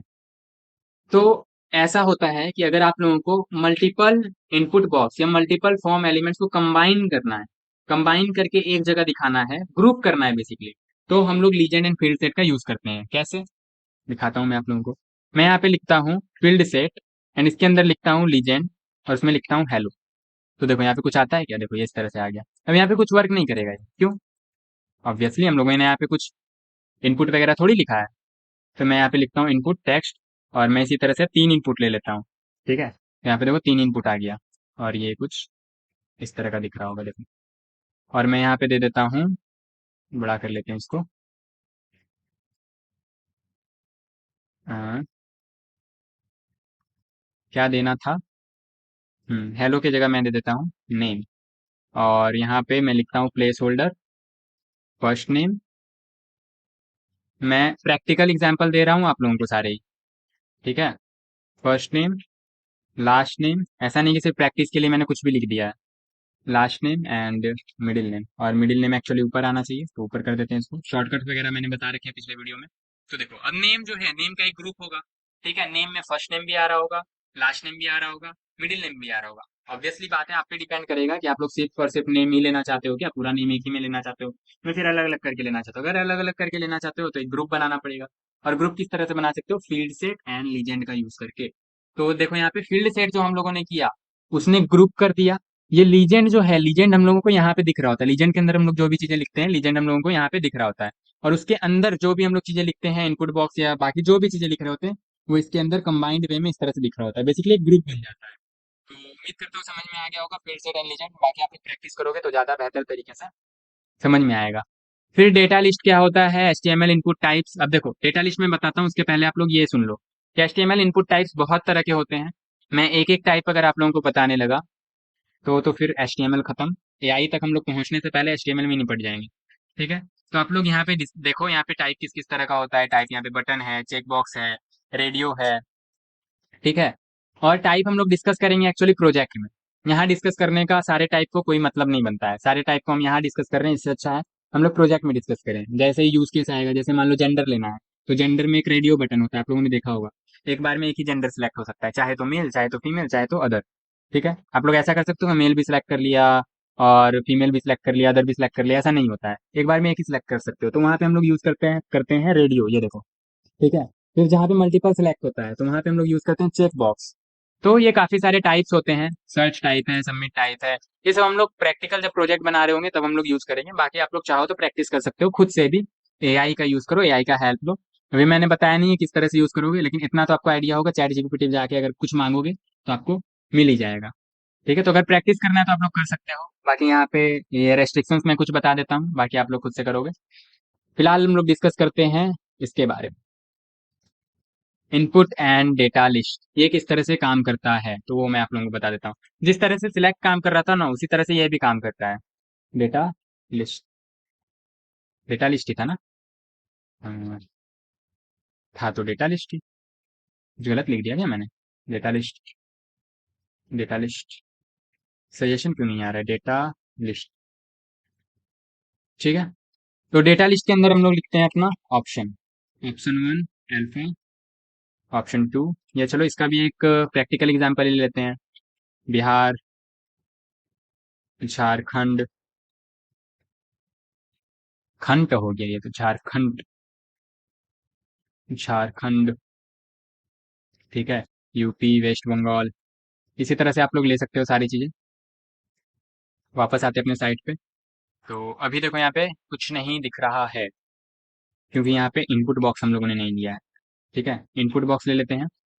और मैं यूज़ भी सही कर रहा हूँ ना, याद तो मुझे भी नहीं है ये। हाँ सही कर रहा हूँ, एक्चुअली इनपुट बॉक्स के बाहर लेना चाहिए। ठीक है, तो इनपुट बॉक्स में एक एट्रीब्यूट होता है लिस्ट। ठीक है, अब लिस्ट क्या करता है, जैसे लेबल कनेक्ट कर रहा था ना, इनपुट बॉक्स और लेबल जैसे कनेक्ट हो रहे थे 4 एट्रीब्यूट से, वैसे ही डेटा लिस्ट और इनपुट बॉक्स कनेक्ट होते हैं लिस्ट एट्रीब्यूट से। ठीक है, तो किसको कैसे कनेक्ट करना है वो ध्यान रखना। बाकी डेटा लिस्ट में भी आईडी ही देंगे हम लोग, क्या है स्टेट्स है, तो यहाँ पे स्टेट्स दे देते हैं। और लिस्ट में भी सेम ही चीज देना है जो यहाँ पे आप लोगों ने दिया है स्टेट्स। तो अब इससे होगा क्या, यहाँ पे देखो, ये देखो इस तरह से आ रहा है। तो जैसे ही आप लोग यहाँ पे क्लिक करोगे तो सजेशंस कुछ नहीं आया, जबकि आना चाहिए था सजेशंस। ऐसा कैसे हो सकता है, यूज तो हम लोग सही कर रहे हैं। एक काम करते हैं, इसी को कॉपी पेस्ट करके देखते हैं। Data list and input, data list and input यहाँ तक पेस्ट करते हैं इसको। देखते हैं काम कर रहा है क्या। अरे वाह, ये काम कर रहा है। हम लोगों ने क्या गलत लिखा था, इनपुट लिखा था, ऑप्शन लिखा था। ओह सॉरी सॉरी सॉरी, मैंने डेटा लिस्ट में ऑप्शन को उसके तरह लिख दिया था, सिलेक्ट की तरह। एक्चुअली में ऑप्शन में यहाँ पे वैल्यू देना होता है। ठीक है, मैं एक बार अगेन दोबारा लिख के दिखाता हूँ आप लोगों को। इनपुट, इनपुट में टाइप तो टेक्स्ट ही रहेगा, यहाँ पे लिस्ट दे देते हैं स्टेट्स। ठीक है, अब जो यहाँ पे दिया है हम लोगों ने, ऑब्वियस सी बात है डेटा लिस्ट में भी वही देना होगा, डेटा लिस्ट। और यहाँ पे ऑप्शंस, तो ऑप्शंस में ना यहाँ पे ना लिखने के बजाय, यहाँ पे लिखने के बजाय वैल्यू में लिखना होता है। ठीक है, कुछ भी। अब यहाँ पे अल्फा बीटा ही मैं दे देता हूँ जल्दी जल्दी, अल्फा बीटा गामा। ठीक है, और यहाँ पे आईडी भी देना होगा स्टेट्स। तो यहाँ पे जो देना है, ठीक है, वही सेम चीज यहाँ पे भी देना है, बाकी ये काम कर रहा होगा। अब यहाँ पे करेंगे तो देखो आ रहा है। तो सजेशंस आ जाते हैं, कहीं कहीं पे आप लोगों ने देखा होगा, जैसे ही सिलेक्ट किया वहाँ पे सजेशंस काफी सारे मिल गए। ठीक है, तो इससे सजेशंस मिल जाते हैं यहाँ पे। जैसे क्लिक किया, ये लिखा यहाँ पे देखो आ गया। जैसे जैसे आप लोग लिखते जाओगे सजेशंस कम होते जाएंगे, एक तरह से ये फिल्टर भी कर रहा होता है। ठीक है, तो काफी बढ़िया है। जहाँ पे भी आप लोगों को सजेशंस देना है, जैसे स्टेट में सजेशन देना है या सिटी में सजेशन देना है, तो दो तरीके से बना सकते हो, या तो सिलेक्ट यूज कर लो या तो डेटा लिस्ट यूज कर लो। डेटा लिस्ट का फायदा ये है कि आप लोग यहाँ पे टाइप भी कर सकते हो, और सिलेक्ट में आप लोग टाइप नहीं कर सकते। ठीक है, तो इतना ध्यान में रखना है। तो आप लोगों को समझ में आ गया होगा डेटा लिस्ट भी। मैंने बोला ना HTML में टफ कुछ भी नहीं है, बस थोड़ा सा लेंदी हो सकता है, यूज करने का तरीका बदल सकता है। ठीक है, और कुछ नहीं है। और तरीका भी क्या, सारी तरीका तो सेम ही है। देखो एक बार आईडी लेना है, अगर डेटा लिस्ट यूज कर रहे हैं तो लिस्ट यूज करो, अगर लेबल से कनेक्ट कर रहे हैं तो फोर यूज करो। बस सिंपल सिंपल सी चीजें हैं, याद भी हो सकती हैं आप लोगों को। मुझे तो ज्यादा याद नहीं रहता, हो सकता है आप लोगों को याद हो जाए। फिर रेस्ट्रिक्शंस, अब रेस्ट्रिक्शंस क्या क्या है, जैसे एक रेस्ट्रिक्शन मैं लगा के दिखा देता हूँ, बाकी रेस्ट्रिक्शन हम लोग, जैसे वैल्यू मैंने दिखाया था आप लोगों को, वैल्यू लगा के, वैल्यू जो हम लोग दे रहे थे तो बाय डिफॉल्ट रेस्ट्रिक्शन लग गया था कि जैसे ही हम लोग रिफ्रेश करेंगे या जब जब भी पेज लोड होगा, तो बाय डिफॉल्ट जो वो वैल्यू होगा जो हम लोगों ने वहां दे रखा होगा, ये आप लोगों ने अभी देखा था थोड़ी देर पहले। फिर read only, read only say क्या होगा, कि सिर्फ हम लोग इनपुट बॉक्स को रीड कर पाएंगे, उसमें राइट कुछ नहीं कर पाएंगे। ठीक है, डिजेबल, डिजेबल से क्या होगा, डिजेबल हो जाएगा। चेक बॉक्स को हम लोग सिर्फ और सिर्फ टाइप चेक बॉक्स या फिर रेडियो में यूज कर सकते हैं। फिर मिनिमम, मिनिमम कितना कैरेक्टर होना चाहिए, मैक्सिमम कितना कैरेक्टर होना चाहिए। एक डिजेबल, डिजेबल भी मैं यूज करके आप लोगों को दिखा देता हूँ। जैसे मैंने यहाँ पे लिखा डिजेबल, इसमें एरियल डिजेबल होता है, इनपुट में लिखाता हूँ मैं आप लोगों को। यहाँ पे जैसे मैंने लिखा डिजेबल, फील्ड सेट है ना, हाँ तो डिजेबल। तो देखो यहाँ ध्यान से देखो, ये डिजेबल्ड हो गया है। ठीक है, नेम में देखो ये काम कर रहा है, ये भी काम कर रहा है, बट ये डिजेबल हो गया है। देखो कोई काम नहीं कर रहा, मैं इस पर क्लिक कर रहा हूँ, ये कोई काम नहीं कर रहा है। तो ये कुछ रेस्ट्रिक्शंस होते हैं, तो काफी सारे रेस्ट्रिक्शंस हैं। जब हम लोग एक्चुअली में प्रोजेक्ट बना रहे होंगे तो रेस्ट्रिक्शंस आप लोगों को ज्यादा अच्छे से समझ में आएगा। बाकी आप लोग यूज कर सकते हो, यहाँ पे अच्छे से लिख रखा है कि किसका किस लिए यूज करते हैं। तो आप लोग देखो, एटलीस्ट पढ़ तो सकते ही हो, बाकी जब प्रोजेक्ट बनाएंगे तो आप लोगों को कम से कम आइडिया रहेगा कि हाँ ये सब चीजें यूज होती है। फिर HTML form attribute, form attribute में एक्शन एट्रीब्यूट होता है, जिसको कि हम लोग डेटाबेस से कनेक्ट करने के लिए यूज करते हैं। चाहे आप PHP से कनेक्ट कर रहे हो या SQL से कनेक्ट कर रहे हो या MongoDB से कनेक्ट कर रहे हो, तो जिससे भी कनेक्ट कर रहे हो यहाँ पे हम लोग एक्शन एट्रीब्यूट से कनेक्ट कर सकते हैं। वैसे तो मैं इससे कनेक्ट नहीं करता हूँ, हम लोग जो भी वेब एप्लीकेशन बनाएंगे रिएक्ट में, डायरेक्टली हम लोग एक्सियोस से फेच कर रहे होंगे और वैल्यू टाइप लेके ऑन चेंज पे वो सारी चीजें कर रहे होंगे। ठीक है, बाकी आप लोग ये ध्यान में रख सकते हो कि एक्शन से हम लोग यहाँ पे कनेक्ट करते हैं डेटाबेस से। अभी कैसे ही करेंगे, अभी तो डेटाबेस है नहीं हम लोग के पास। फिर टारगेट एट्रीब्यूट, टारगेट एट्रीब्यूट क्या होता है, टारगेट मैंने पिछले वीडियो में डिस्कस किया था, आप लोगों ने नहीं देखा है तो जाके देख लेना। टारगेट वही, this response is displayed in a new window. ठीक है, टारगेट देखो, या तो हो सकता है आप लोग अपने विंडो में कुछ डिस्प्ले कर रहे हो, या फिर हो सकता है आप लोग अदर विंडो में कुछ डिस्प्ले कर रहे हो। मैं फटाक से जाके आप लोगों को दिखाई देता हूँ, ये देखो बेसिक इसको गो लाइव करते हैं फटाक से। एंड यहाँ आते हैं, ये देखो यहाँ जो बुक मार्क था, बुक मार्क नहीं सॉरी, स्कूल फॉर यू, ये देखो दूसरे विंडो में खुल रहा है। ठीक है, दूसरे विंडो में क्यों खुल रहा है? क्योंकि हम लोगों ने टारगेट स्लैश ब्लैंक दिए रखा है। देखो हम लोग थे अभी इस पे, इसको भी मैं बंद कर देता हूँ, थे अभी इस पे। जैसे इस पे क्लिक करा, इस विंडो में ना खुल के, इस टैब में ना खुल के, दूसरे टैब में खुल गया। देखा, तो ये होता है टारगेट। टारगेट ब्लैंक दोगे तो अलग, टारगेट पेरेंट दोगे या बाकी चीजें दोगे तो सेम विंडो में खुलेगा। ठीक है, तो आप लोग इसका यूज करके देखना। मैं वापस से यहाँ आता हूँ और इसको गो लाइव कर देता हूँ।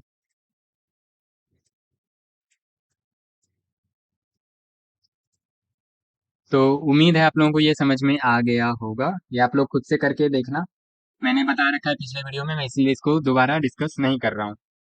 ठीक है, तो और क्या है auto complete attribute? Auto complete attribute क्या होता है? ऑटो कंप्लीट एट्रीब्यूट जैसे आप बता देते हैं कि यूज केस वही वैसा ही है जैसा बाकी हम लोगों ने यूज किया। ठीक है, auto complete attribute is equal to, आप लोगों को बस ऑन लिख देना है। इससे होगा क्या? जो भी फॉर्म आप लोग यूज कर रहे हो, अगर आप लोगों ने पहले उस फॉर्म को कभी भर रखा है, तो ब्राउजर क्या करता है, उसको केच में सेव कर लेता है। ठीक है, अगर आपका ऑटो कंप्लीट ऑन होगा, ऑटो कंप्लीट टैग यूज कर रहे होगे, टैग नहीं, ऑटो कंप्लीट एट्रीब्यूट यूज कर रहे होगे, तो वो फैच करके वापस फिल कर देगा उसको। ठीक है, ऑटोमेटिक। भले भले ही आप लोग इसको एडिट कर सकते हो, लेकिन बाय डिफॉल्ट वो फिल कर देगा अगर आप लोगों ने पहले से कुछ फिल कर रखा है। हो सकता है ना आप लोग फिल करते करते कुछ ऐसा हुआ कि सीपीयू शट डाउन हो गया। ठीक है, तो दोबारा से जब आप लोगों ने रिलोड किया तो गायब। तो गायब होने से बचने के लिए हम लोग ऑटो कंप्लीट यूज कर सकते हैं। पहले अगर आप लोगों ने फिल कर रखा होगा तो केच में सेव रखता है, सेव रहता है वो, यहाँ पे आप लोगों को मिल जाएगा। फिर list of all form attributes, तो आप लोगों को मैंने बता दिया यहाँ पे इतने सारे होते हैं form attributes. Action, auto complete, method हम लोग जब डेटाबेस से कनेक्ट कर रहे होते हैं तब यूज करते हैं। बाकी नेम, नॉन वैलिडेट, ये सब जो है ना वैलिडेशन वगैरह हम लोग डायरेक्ट जावा स्क्रिप्ट से कर लेते हैं, इसमें कोई नीड नहीं पड़ती इस तरह से वैलिडेशन करने की। ठीक है, बाकी टारगेट मैंने बता ही दिया, और कुछ कुछ जो है वो तो मैंने आज तक यूज भी नहीं करा है। तो आप लोग देख सकते हो अगर कभी यूज पड़े तो, बाकी मुझे नहीं लगता यूज पड़ने वाला है। जैसे नॉन वैलिडेट हो गया, उसी से कर लेते हैं। इंक टाइप हो गया, इसका भी एक्चुअली पोस्ट है तो मेथड बैकएंड से कनेक्ट होगा तभी ये यूज होगा। तो बैकएंड से रिलेटेड जो भी काम है ना हम लोग उसमें इसका कुछ यूज ही नहीं करते हैं। फॉलो करो आप लोग, में पता चल जाए किस तरह से यूज करते हैं। ये जो पूरा साइट बना हुआ है स्कूल फॉर यू का, कैसे हम लोग बैकएंड से कनेक्ट कर रहे हैं और किस तरह से ये काम कर रहा है, सारी चीजें पता चल जाएगी। बस पेशेंस रखो और फॉलो करते रहो। फिर HTML इनपुट एट्रीब्यूट्स, हम लोगों ने वैल्यू एट्रीब्यूट डिस्कस कर ही लिया।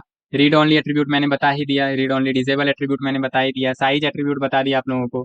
मैक्स लेंथ, मिन लेंथ आप लोग पढ़ना। ठीक है, मैक्स लेंथ मतलब इतना कैरेक्टर से ज्यादा नहीं होना चाहिए। मिन लेंथ मतलब, सॉरी, मैक्स लेंथ मतलब इतना कैरेक्टर से, मैक्स लेंथ ना, हाँ, उतना कैरेक्टर से ज्यादा नहीं होना चाहिए। मिन लेंथ मतलब उतना कैरेक्टर से कम नहीं होना चाहिए। जैसे आप लोग चाहते हो कि नेम में कुछ रेस्ट्रिक्शन लगाना चाहते हो कि 3 कैरेक्टर से कम नहीं होना चाहिए, तो आप लोग मिन यूज कर सकते हो। मिन इज इक्वल टू 3 यूज कर लो। ठीक है, यहाँ पे कहीं शायद यूज कर रखा होगा इन्होंने, अगर एग्जाम्पल लिया है इन्होंने तो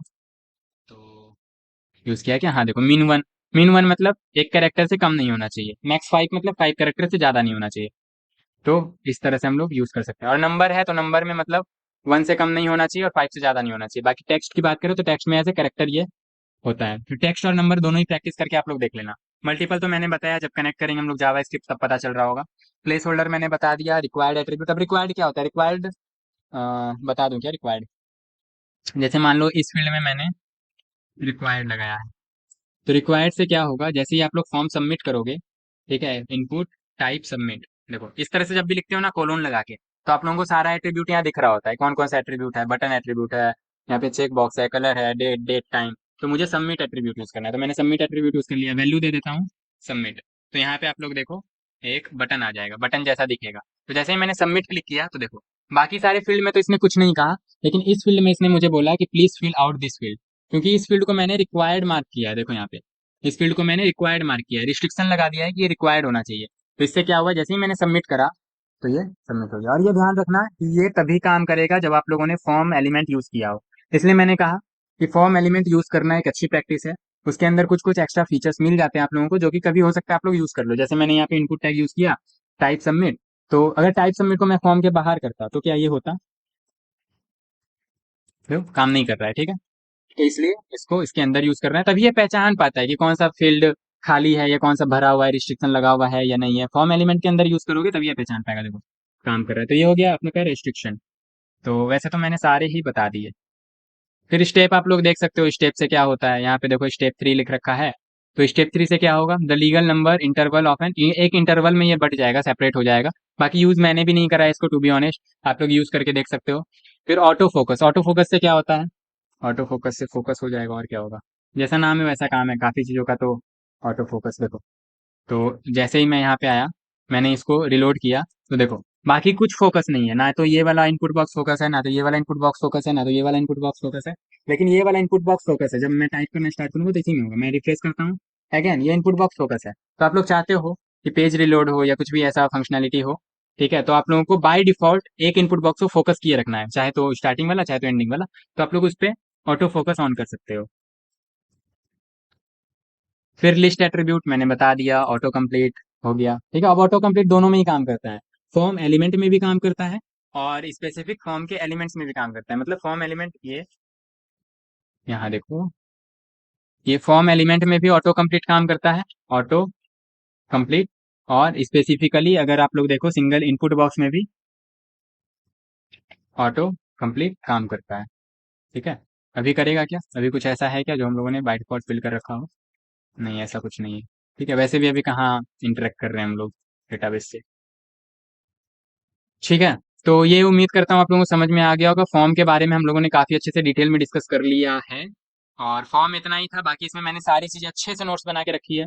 एक बार भी अगर आप लोग पढ़ लेते हो तो दोबारा तो वैसे भी मुड़ के नहीं आना है यहाँ, ठीक है। यही हम लोग यूज़ कर रहे होंगे तो दोबारा यहाँ क्यों ही आएंगे? तो ज़रूरत तो दोबारा नहीं पढ़ने वाली है, लेकिन एक बार अगर पढ़ लेते हो तो अंडरस्टैंडिंग आपका बहुत अच्छे से क्लियर हो जाएगा।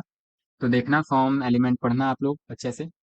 फिर मल्टीमीडिया डिस्कस करते हैं। तो मल्टीमीडिया में ना, मल्टीमीडिया में एक्चुअली क्या क्या आ सकता है? मल्टीमीडिया में आप बेसिकली अगर बात करो तो वीडियो, या फिर किसी अगर एक्सटर्नल साइट को इम्बेड करना है अपने साइट में, तो वो भी कर सकते हो, ठीक है। या फिर ऑडियो आपको अपने साइट में बजाना है लेट से, तो ऑडियो बजा सकते हो।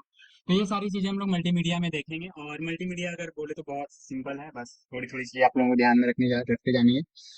तो मल्टीमीडिया क्या होता है? जिसमें आप लोग कुछ भी मतलब रन करा रहे हो, image, music, sound, videos, record, films, ये सब, ठीक है, मल्टीमीडिया के अंदर आता है। बाकी आप लोग थ्योरी पढ़ लेना, थ्योरी पढ़ाने में नहीं आया हूँ यहाँ पे। तो सबसे पहले बात करते हैं वीडियो की। तो वीडियो कैसे लगाएंगे? तो वीडियो का काफ़ी सारा तरीका है, मैं सारा तरीका ही आपको बताऊंगा। जो सबसे चीप एंड बेस्ट तरीका है, जो आप लोग यूज़ भी करते हो, वो मैं आप लोगों को पहले बता देता हूँ, ठीक है। जैसे आप लोग इमेज लगा रहे थे तो IMG टैग लिखते थे, इंटर करते थे तो इमेज लग जाता था, है ना। SRC देना होता था, SRC देते थे और इमेज लग जाता था। तो उसी तरह वीडियो लगाने के लिए आप लोगों को बस लिखना है वीडियो, ठीक है। इसमें आपको लिंक दे देना है वीडियो का। अब वीडियो मैंने एक्चुअली यहाँ पे डाउनलोड करके रखा है, वीडियो एंड ऑडियो दोनों। तो मैं इसको यहाँ से कॉपी कर लेता हूँ और यहाँ आके आपको इस पे क्लिक करना है, reveal in file explore, and ये देखो खुल गया है। और मैं इसी फोल्डर में पेस्ट कर देता हूँ, या अलग फोल्डर बना लेता हूँ मैं, मीडिया नाम से, मीडिया, ठीक है। मीडिया नाम से अलग फोल्डर बना लेता हूँ और इसके अंदर पेस्ट कर देता हूँ, तो ये हो गया। अभी देखो आप लोगों को यहाँ पे मीडिया दिख रहा होगा, ठीक है। एक म्यूजिक है NCS नाम से, एक NCS नाम से MP4 है। तो अब SRC देना है तो फाइल पाथ देंगे, और एब्सोल्यूट फाइल पाथ तो देंगे नहीं, रिलेटिव फाइल पाथ देंगे, क्योंकि हम लोग के फोल्डर में पड़ा हुआ है। तो एब्सोल्यूट रिलेटिव क्या होता है, उम्मीद करता हूँ आप लोगों को आता होगा, मैंने बता रखा है, ठीक है। तो SRC में डॉट स्लैश जैसे ही लिखेंगे आप लोगों को पूरा सजेशंस आ जाएगा, उस फोल्डर में जो भी चीज़ें होंगी आप लोगों को दिख रही होंगी। तो यहाँ पे आप लोगों को मीडिया सेलेक्ट कर लेना है, एंड मीडिया के अंदर जैसे ही आप लोग स्लैश लगाओगे, वैसे तो ऑटोमेटिक आ जाएगा स्लैश, अगर इंटर करके सिलेक्ट करते हो तो सेलेक्ट कर लेना। तो आप लोगों को वीडियो दिख रहा होगा, मैं आप लोगों को यहाँ पे दिखा भी देता हूँ। ये देखो वीडियो आ गया। अब हाइट विड्थ काफ़ी ज़्यादा है, तो मैंने बोला था यहाँ पे इसको मैनेज करने के लिए आप विड्थ यहाँ पे कुछ दे सकते हो। लेट्स से 300 पिक्सल मैंने दे रखा है यहाँ पे अभी।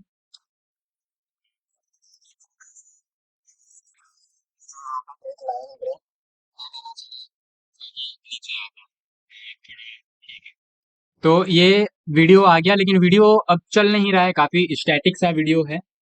कुछ यहाँ पे ना तो कंट्रोल है ना तो कुछ चल रहा है, एक उसका इमेज आ गया, बस कह सकते हैं हम लोग थंबनेल आ गया है। तो इसको चलाएंगे कैसे? चलाने के लिए वही एट्रीब्यूट यूज करेंगे यहाँ पे। तो एट्रीब्यूट में देंगे हम लोग ऑटो प्ले। क्या देंगे? ऑटो प्ले, ऑटो कैपिटलाइज नहीं, ऑटो प्ले, ठीक है। तो ऑटो प्ले देना है, जैसे ही आप लोग ऑटो प्ले दोगे तो ये वीडियो चलना स्टार्ट हो जाएगा, जैसे ही साइट रिलोड होगा, ठीक है। मैं एक बार और रिलोड कर देता हूँ यहाँ पे। देखो जैसे ही रिलोड हुआ, ये वीडियो चलना ऑटोमेटिक स्टार्ट हो जाएगा। वीडियो चल रहा है, तो स्टार्टिंग में वैसा इफेक्ट नहीं मिलता है, तो अभी दिखेगा एक्चुअली चलता हुआ। चल रहे हो ना ब्रो? नहीं चल रहा है क्या? चलना तो चाहिए इसको, ठीक है। हम्म, नहीं चल रहा है, अभी तो चल रहा था, ऑटो प्ले हम लोगों ने दिया था तो। Auto play. ठीक है, जैसे ही साइट रिलोड होगा इसको खुद चल जाना चाहिए, बट पता नहीं क्या इशू है इसमें, अभी नहीं चल रहा है।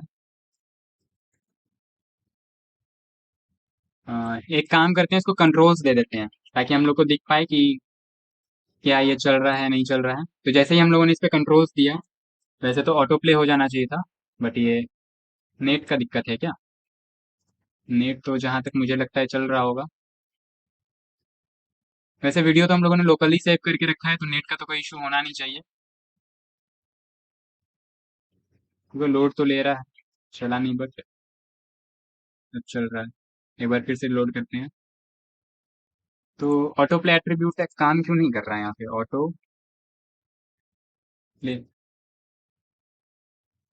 आगे पीछे लिखने से तो कोई इशू होता नहीं है, बट फिर भी एक बार लिख के देख लेते हैं क्या दिक्कत है ऑटो प्ले में। ठीक है, मैंने यहाँ नोट्स में लिख रखा होगा शायद, video element, video auto play. तो देखो इसी तरह से यूज करते हैं ऑटो प्ले, तो ऑटो प्ले तो हो जाना चाहिए था, बट नहीं हो रहा है, कुछ दिक्कत होगा। एक काम करते हैं हम लोग, थोड़ा सा एआई का हेल्प ले ही लेते हैं।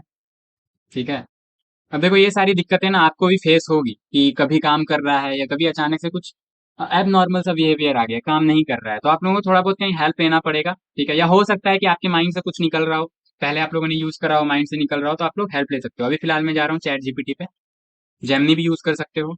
मैं यहाँ पे ये कोड पेस्ट करता हूँ और मैं लिखता हूँ कि auto play not works, it seems like you are trying to embed a video with auto play functionality, yes ensure the browser. तो कुल मिला के मैंने कोड सही किया है, इस ये बोल रहा है कि कुछ आप लोग फंक्शनैलिटी को चेक कर लो। तो इसने तो जावा स्क्रिप्ट लिखने के लिए बोल दिया, video dot play. JavaScript तो हम लोग को अभी नहीं लिखना है। Ensure the browser you are using support auto play और नॉट। हो सकता है ब्राउजर का इशू हो, बिकॉज अगर ऑटो प्ले की बात करें तो ऑटो प्ले तो हम लोगों ने सही लिखा है। अ, ठीक है, तो एक और तरीका होता है वीडियो को लगाने का, वो तरीका भी हम लोग देख लेते हैं। अगर उसमें ऑटो प्ले वर्क कर गया तो हो सकता है ये जो हम लोग तरीका यूज कर रहे हैं इसमें कुछ प्रॉब्लम है। ठीक है, वैसे अभी तो प्ले हो रहा है ये, फिर से रिलोड करते हैं। अजीब हाल है नहीं। ठीक है, एक बार गो लाइव अगेन करते हैं हम लोग। नहीं, नहीं हो रहा है। ठीक है, एक तरीका और यूज करके देख ही लेते हैं हम लोग। जैसे यहाँ पे वीडियो लिखेंगे, तो वीडियो लिखने के बाद यहाँ पे आप लोगों को ऑप्शन आएगा सोर्स का। ठीक है, और सोर्स में आप लोगों को देना होगा एसआरसी। तो एसआरसी में वही, एसआरसी किसका देना है, एसआरसी मतलब सोर्स क्या है। ठीक है, वीडियो का सोर्स क्या है, कहाँ से वीडियो ले रहे हो, तो डॉट स्लैश मीडिया एंड उसके अंदर ncs.mp4। तो अभी एक और वीडियो आप लोगों को यहाँ पे दिखना चाहिए अगर हम लोगों ने सही लगाया है तो video with height auto play source इस तरह से देते हैं। अच्छा, टाइप भी मेंशन करने ना करना होता है, वीडियो स्लैश MP4, टाइप हम लोगों ने मेंशन नहीं किया, वीडियो स्लैश MP4। ठीक है, अभी आना चाहिए, अभी भी नहीं आ रहा। Type source auto play muted video with. ठीक है, विथ हाइट, एक काम करते हैं यहाँ से ये हटाते हैं, with 200 pixel, height 200 pixel and auto play.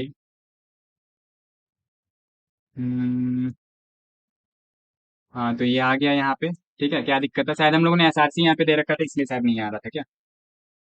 तो ये आप लोगों को भी चेक करके देखना होगा, हिट एंड ट्रायल करके, कुछ आप लोग दे रहे हो उसकी वजह से नहीं आ रहा है, या कुछ मिस कर रहे हो उसकी वजह से नहीं आ रहा है। ठीक है, तो विथ हम लोग दे देते हैं, विथ का इशू नहीं था, वहाँ पे हम लोग एसआरसी दे रहे थे ना, इसलिए नहीं आ रहा था। बाकी विथ तो ये बाय डिफॉल्ट पूरा फुल ही ले रहा है, तो यहाँ पे हम लोग विथ दे देते हैं 300 पिक्सल ताकि मैनेजेबल विथ रहे।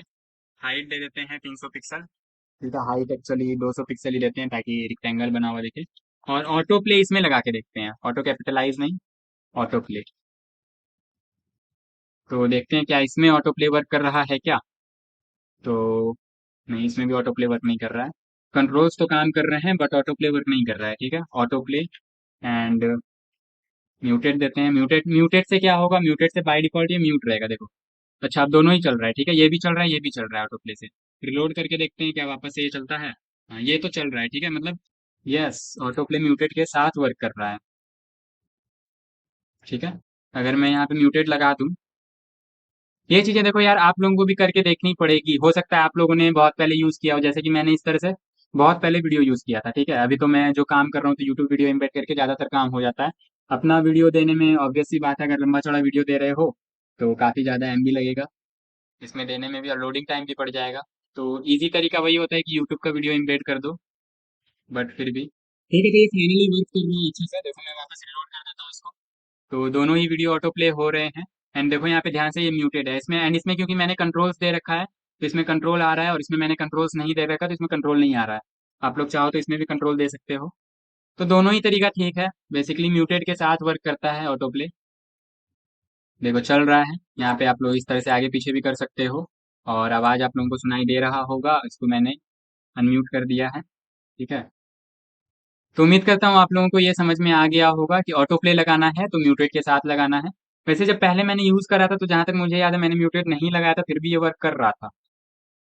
ठीक है, आप लोग भी ट्राई करके देखना है इसको, क्या म्यूटेट के साथ ऑटो प्ले वर्क करता है या फिर बिना म्यूटेट के भी ऑटो प्ले वर्क करता है।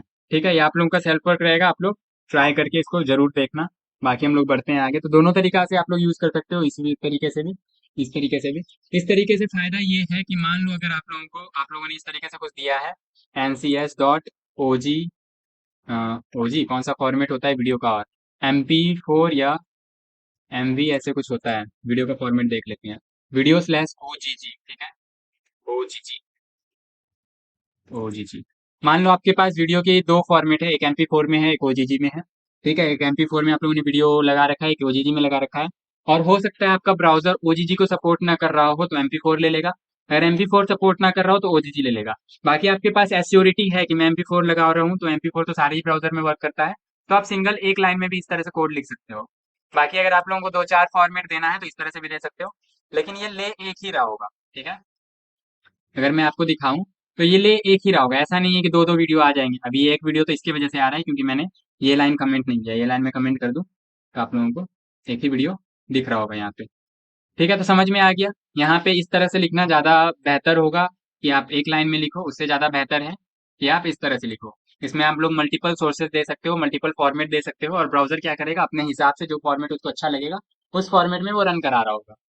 ठीक है, तो वीडियो इम्बेड करने आ गया आप लोगों को, वीडियो को इस तरह से आप लोग लगा सकते हो। बाकी आगे बढ़ते हैं, ठीक है। अब ट्रैक क्या होता है? ट्रैक बेसिकली हम लोग सबटाइटल बोल सकते हैं। आप लोगों ने देखा होगा कि कोई भी अगर आप लोग मूवी देख रहे हो तो उसके नीचे सबटाइटल लिखा हुआ आता है, ठीक है। कहीं से भी अगर मूवी डाउनलोड कर रहे हो तो हो सकता है उसमें बाय डिफॉल्ट सबटाइटल ऐड हो, या सबटाइटल आप लोग कहीं से अलग से ऐड कर रहे हो। तो अगर बाय डिफॉल्ट जिस वीडियो में आप लोगों को सबटाइटल मिल रहा है उसका मतलब उस वीडियो में इस तरह से सबटाइटल ट्रैक ऐड किया हुआ है, ठीक है। अब मुझे मेरे पास अभी फिलहाल कोई सबटाइटल है नहीं। आपके पास अगर सबटाइटल होगा तो इस तरह से आप लोग, जैसे मैंने सोर्स लगाया, आप लोग नीचे सबटाइटल लगा सकते हो। मैं इसको ओपन करके दिखाता हूँ, देखो। जैसे मैंने सोर्स लगाया था वैसे ही आप लोग यहाँ पे ट्रैक यूज कर सकते हो, kind subtitle and SRC language English, जो भी लैंग्वेज में देना चाहते हो, लेबल इंग्लिश।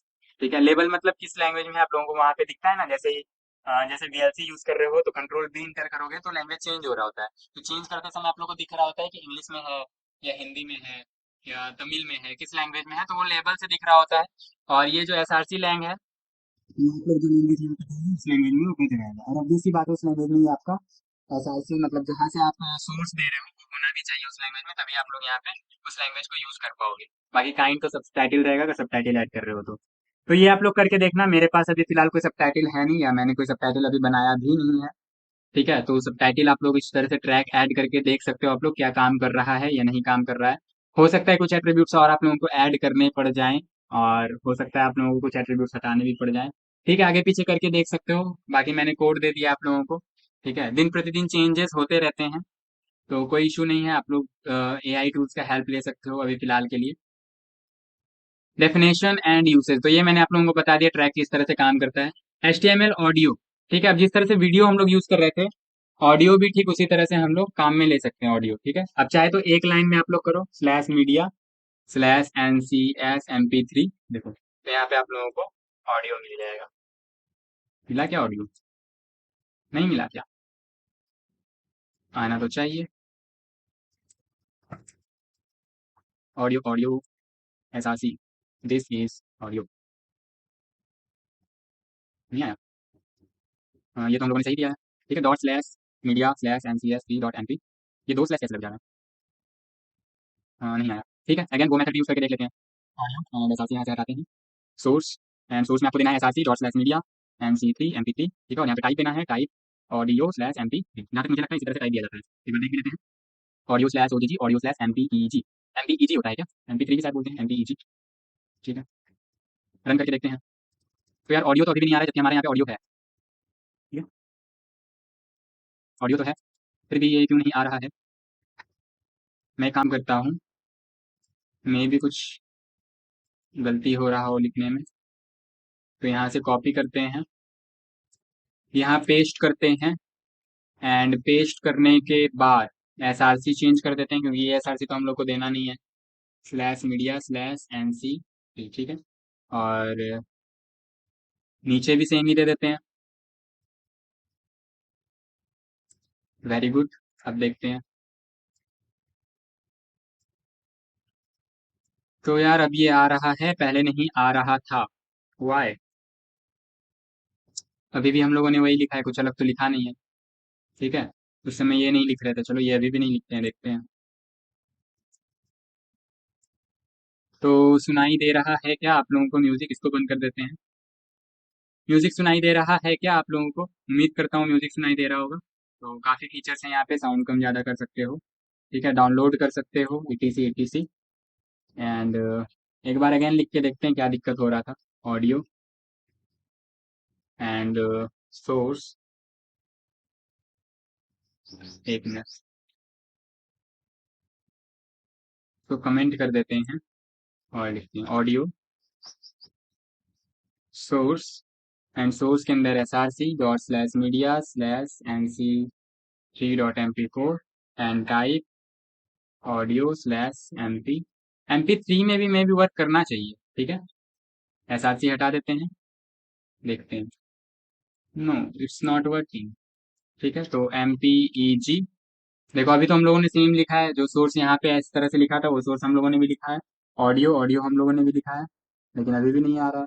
तो शायद इसमें भी हम लोगों को पहले कंट्रोल्स देना होगा, ठीक है, controls and auto play, auto play, ठीक है। शायद ऑडियो का कोई थंबनेल नहीं आता होगा, इसलिए हम लोग को दिखाई नहीं दे रहा होगा, ठीक है, इसलिए कंट्रोल्स देने पे ये आ गया। अगर कंट्रोल्स हटा दे और ऑटो प्ले सिर्फ रहने दे तो भी ये नहीं दिख रहा है, ठीक है। इसका मतलब यहाँ पे कंट्रोल्स देना ही होगा। जो भी मैं कर रहा हूँ आप लोगों के सामने कर रहा हूँ, ठीक है, मैं यहाँ पे कट करके कुछ भी नहीं कर रहा हूँ। तो आप लोगों को दिख रहा होगा कि किस किस तरह से कोड को देखना होता है, कैसे चेक करना होता है, क्या क्या चीजें दिक्कतें आ सकती है आप लोगों को कोड करने के दौरान। अगर मैं कट करके वापस लाके लगा देता तो ऑब्वियस सी बात है वर्क करता, बट आप लोगों को फिर समझ में नहीं आता कि क्या यहाँ पे हो रहा है, ठीक है। आप लोग अगर वही काम करते जो कि मैं कर रहा था अभी, तो हो सकता है आप लोगों को भी दिक्कत आता। तो इस तरह से कुछ यहाँ पे हम लोग क्रिएट करते हैं, ये आप लोगों को ध्यान में रखना होगा। जब भी आप लोग कर रहे हो बग कुछ ना कुछ तो आएगा, ऐसा नहीं है कि स्टार्टिंग में एक बारी में ही वर्क कर जाएगा। हाँ, सिंपल सिंपल से सिंटैक्स है तो ऑब्वियस सी बात है एक बारी में वर्क करना चाहिए, लेकिन हो सकता है एक बारी में वर्क ना कर रहा हो। जैसे मुझे याद नहीं था कि यहाँ पे कंट्रोल्स ना देने पे इसका कोई थंबनेल नहीं आता है, ठीक है। तो यहाँ पे कंट्रोल जैसे ही मैंने दिया यहाँ पे थंबनेल आ गया। बाकी स्कूल फॉर यू में तो कोड पड़ा हुआ है, आप लोग वहां से मैच कर सकते हो, एक एक चीज हटा हटा के देख सकते हो कि क्या ये देने से काम करेगा या हटाने से काम करेगा क्या, ठीक है। तो वो आप लोग कर सकते हो। बाकी मैं यहाँ पे कोड दे दूंगा, इसको मैं हटा देता हूँ। और एक एक काम करते हैं, कंट्रोल जेड कर देते हैं। और ये जो कोड है ये बेहतरीन सा कोड है, तो ये भी वर्क करेगा एक्चुअली एक लाइन में, ठीक है। अगर इसको भी हम लोग कंट्रोल्स दे दें तो ये भी काम कर रहा होगा, देखो ये भी काम कर रहा है ना। इसको तो हम लोगों ने कमेंट कर रखा है, ये भी काम कर रहा है। तो कंट्रोल्स देना रिक्वायर्ड है ऑडियो में। और वीडियो में अगर ऑटो प्ले कराना है तो ऑटो प्ले कराने के लिए म्यूटेड देना रिक्वायर्ड है, ठीक है, जहां तक मुझे ऐसा लगता है देना रिक्वायर्ड है अभी, जो कि क्योंकि मैंने आप लोगों के सामने करके दिखाया है। हो सकता है आपके लैपटॉप में अगर ऐसा हो, ब्राउजर आपका कुछ सपोर्ट कर रहा हो ऑटो प्ले, तो बिना म्यूटेड के भी वर्क कर जाए, लेकिन मुझे तो ऑटो ये म्यूटेड देना पड़ा था। बाकी आप लोग देख रहे थे जैसे रिलोड में कर रहा था ऑटो प्ले नहीं कर रहा था वो, ठीक है। तो इतना आप लोग ध्यान में रखना, मैंने सारी चीजें आप लोगों के सामने करके दिखा दी हैं। एक काम करता हूँ मैं यहाँ पे ऑटो प्ले, इसको ही अभी फिलहाल के लिए मैं हटा देता हूँ, नहीं तो आप लोगों को गाना सुनाई दे रहा होगा साथ साथ में, ठीक है। तो आगे बढ़ते हैं और इसको कैंसिल करते हैं। तो ऑडियो समझ में आ गया किस तरह से ऑडियो लगाते हैं, ऑडियो फॉर्मेट किस तरह से देते हैं। अब आई फ्रेम यूज करते हैं, ठीक है। अब आई फ्रेम काफी एक बढ़िया टॉपिक है, ठीक है। आई फ्रेम देखोगे तो आप लोग बोलोगे अरे ये क्या हो गया, ठीक है। तो आई फ्रेम मैंने लगाया है, अभी देखो यहाँ पे कुछ नहीं दिख रहा होगा आई फ्रेम में, ऑडियो दिख रहा है क्योंकि ये ऑडियो, इसको भी कमेंट कर ही देते हैं एक्चुअली, ठीक है। या ना भी करते तो कोई दिक्कत नहीं था। अभी देखो यहाँ पे कुछ नहीं दिख रहा है, लेकिन जैसे ही मैं आई फ्रेम में सोर्स दूंगा https://www.school4u.in, ठीक है। जैसे ही मैंने ये सोर्स दिया तो इसको लोड लेने देखते हैं। देखो यहाँ पे ये पूरा का पूरा साइट ही इम्बेड हो गया है। ये देख रहे हो कितना कमाल है। आप लोग पूरा का पूरा एक साइट इम्बेड कर सकते हो, हालांकि ये साइज छोटा है इसलिए आप लोगों को ऐसा दिख रहा है। मैं यहाँ पे वेट इसका 100% दे देता हूँ। 100% से क्या होगा, ये पूरा ही बिट ले लेगा, ठीक है। एक काम करते हैं, उसको हाइट भी दे देते हैं थोड़ा। हाइट लेट से दे देते हैं 800 पिक्सल। उम्मीद करता हूँ इनफ होगा 800 पिक्सल। तो हाँ देखो, तो ये पूरा का पूरा हम लोगों ने एक साइट ही इम्बेड कर दिया। देख रहे हो, आप अपने साइट में किसी और साइट को भी इम्बेड कर सकते हो। तो आई फ्रेम काफी पावरफुल है, अपना साइट इम्बेड कर सकते हो किसी दूसरे साइट को, ठीक है, अपने साइट में, या किसी वीडियो को इम्बेड कर सकते हो। तो ये सारी काम आप लोग आराम से कर सकते हो यहाँ पे। अब मैंने साइट इम्बेड करके दिखा दिया, इसी तरह मैं आप लोगों को वीडियो इम्बेड करके दिखाता हूँ। तो वीडियो कहाँ से इम्बेड करेंगे, तो सबसे बेस्ट तो है आपका यूट्यूब वीडियो इम्बेड करने के लिए। ओह माय गॉड, मैंने तो पूरा का पूरा कोड ही काट दिया। तो वापस से इसको रन कराते हैं, ठीक है। गो लाइव करते हैं वापस से, ठीक है। तो साइट इम्बेड करने आप लोगों को आ गया, ठीक है। अब मैं क्या बता रहा था, वीडियो इम्बेड करना। तो वीडियो इम्बेड करने के लिए यहाँ स्कूल फॉर यू सर्च करते हैं, और स्कूल फॉर यू सर्च करने के बाद यहाँ कोई भी वीडियो जैसे इम्बेड करना है तो इस वीडियो में आपको शेयर के ऑप्शन पे जाना है। शेयर में जैसे ही जाओगे यहाँ पे आप लोगों को इम्बेड का एक लिंक मिल जाएगा। जैसे ही क्लिक करोगे तो यहाँ पे जैसे ही कंट्रोल सी करोगे ना, तो पूरा आपका आई फ्रेम के साथ ही कॉपी पेस्ट होता है। इसको मैं कमेंट करता हूँ, ठीक है। देखो जैसे ही मैं पेस्ट करूंगा, यहाँ देखो ये पूरा आई फ्रेम के साथ ही कॉपी पेस्ट हो रहा है, ठीक है। तो अगर आप यहाँ देखोगे तो आपको वीडियो मिल जाएगा। 1 मिनट यार, क्या क्या खोल रहा हूँ। तो यहाँ पे देखो वीडियो मिल गया, ठीक है। इसको रन करूंगा तो ये ऑब्वियस सी बात है, रन भी होगा, और बिल्कुल ही यूट्यूब की तरह ही रन होगा। सारी फंक्शनैलिटी यूट्यूब पे ही होंगी। तो अगर आपको सबसे सिंपल तरीके से अगर वीडियो इम्बेड करना है, वीडियो लगाना है, तो सबसे अच्छा तरीका यही है कि आप लोग वीडियो यूट्यूब से उठा के इम्बेड कर दो, ठीक है। अपना वीडियो भी लगा सकते हो, कोई दिक्कत नहीं है। लेकिन क्योंकि यूट्यूब में ऑलरेडी काफी सारी फंक्शनैलिटी, काफी सारे फीचर्स मिल जाते हैं, और अगर आपको सिर्फ और सिर्फ वीडियो दिखाना है, वीडियो दिखाना सिर्फ एम है, तो आप लोग यूट्यूब पे वीडियो बना के यहाँ इम्बेड कर सकते हो। बाकी अगर आप लोग अपना वीडियो देना चाहते हो, आप लोग चाहते हो कि आपके साइट पे ही ज्यादा से ज्यादा टाइम लोग स्पेंड करें, तो आप लोग अपना वीडियो भी दे सकते हो ऑब्वियसली। तो इसमें कोई दिक्कत नहीं है। तो यहाँ पे देखो कुल मिला के बस ये एसआरसी काम कर रहा है, ठीक है। अगर देखो आप लोग तो एसआरसी दे रखा है इसमें, मैं फॉर्मेट करके दिखाता हूँ, ये देखो। तो कुल मिला के बस ये एसआरसी काम कर रहा है। अगर ये एसआरसी को उठा के हम लोग अपने आई फ्रेम टैग में दे दें तो ये भी वर्क करेगा, देखो, ठीक है। अब वो बात अलग है, इसका एस्पेक्ट रेशियो अलग है, इसका एस्पेक्ट रेशियो अलग है, क्योंकि इसमें विड्थ हाइट दे रखा है, इसमें विड्थ हाइट हम लोगों ने नहीं दिया है। तो इसमें भी आप लोग वो सारी चीजें दे सकते हो जो कि इसमें हम लोगों ने दिया है, ठीक है। तो ये सारा काम आप लोग कर सकते हो। तो मैंने बता दिया आप लोग किस तरह से वीडियो इम्बेड कर सकते हो, किस तरह से साइट इम्बेड कर सकते हो पूरा का पूरा। तो मीडिया ना अपने आप में काफी पावरफुल है। अगर एक सुंदर सा साइट बनाना है, यूआई इंटेंसिव साइट बनाना है, यूजर इंटरफेस काफी बढ़िया बनाना है, तो images, videos and YouTube videos link करके काफी एक सुंदर सा साइट आप लोग क्रिएट कर सकते हो। तो मीडिया काफी पावरफुल होता है एचटीएमएल में, ठीक है। बाकी डिजाइनिंग की बात करें तो सीएसएस से तो हम लोग करेंगे ही, लेकिन अगर स्ट्रक्चर की बात करें तो मीडिया एचटीएमएल में इतना पावरफुल है कि आप लोग कुछ भी इम्बेड कर सकते हो यहाँ पे। दूसरे साइट तक को इम्बेड कर सकते हो, दूसरे साइट से वीडियो तक को इम्बेड कर सकते हो, ठीक है। तो यहाँ पे इतनी सारी काम आप लोग कर सकते हो काफी इजिली। और टारगेट लिंक तो मैंने बताया, जैसे आप लिंक पे क्लिक करोगे तो आपको चूज करना है कि स्लैश ब्लैंक मतलब दूसरे टैब पे खोलना है या सेम टैब पे खोलना है। पिछले वीडियो में ही मैंने बता रखा था, तो आप लोग देख लेना। तो यूट्यूब वीडियोस आप लोग इस तरह से इम्बेड कर सकते हो। बाकी ये जो मैंने यहाँ पे दे रखा है ना, इतना सारा ऑटो प्ले म्यूटेड, आप लोग समझ गए हो किस तरह से काम मिलेगा। यूट्यूब प्लेलिस्ट, अब देखो यूट्यूब प्लेलिस्ट की अगर बात करें तो अभी जहां तक मुझे याद है, यूट्यूब अलाउ नहीं करता है कि आप लोग यहाँ पे प्लेलिस्ट को यूज करो, ठीक है। शायद, या शायद करता हो, आप लोग करके देखना। जहाँ तक मुझे लगता है यूट्यूब प्लेलिस्ट आईडी देता है क्या। जैसे मैं यहाँ जाता हूँ, प्लेलिस्ट पे आते हैं, तो हम लोग का सब्सक्राइबर काफी ज्यादा है, ठीक है। 5 मिलियन सब्सक्राइबर है हम लोग का। तो यहाँ पे नहीं, वीडियो प्लेलिस्ट का आईडी यहाँ पे हम लोगों को, या प्लेलिस्ट इंबेड करने का ऑप्शन मिल नहीं रहा है, ठीक है। तो आप लोग करके देखना इस तरह से होता है क्या। यहाँ पे बेसिकली लूप का बात हो रहा है, यूट्यूब प्लेलिस्ट बना के आप लोग लूप कर सकते हो। बाकी कंट्रोल्स तो आप लोग दे ही सकते हो, कंट्रोल्स कैसे देना है मैंने बता दिया, ठीक है। ये मेथड जहाँ तक मुझे लगता है ये वर्क नहीं करता है, ये मैंने W3 स्कूल साइट से लिया है ताकि कुछ भी मिस ना हो जाए, उसमें ऐसा दे रखा था। बाकी मैंने करके देखा, ये वर्क नहीं कर रहा था। सारा तो नहीं, मैंने शायद ये करके देखा था सिलेक्ट क्वेश्चन मार्क कंट्रोल्स देके। तो कंट्रोल्स आप लोग नहीं हटा सकते अगर यूट्यूब वीडियो इम्बेड कर रहे हो ना।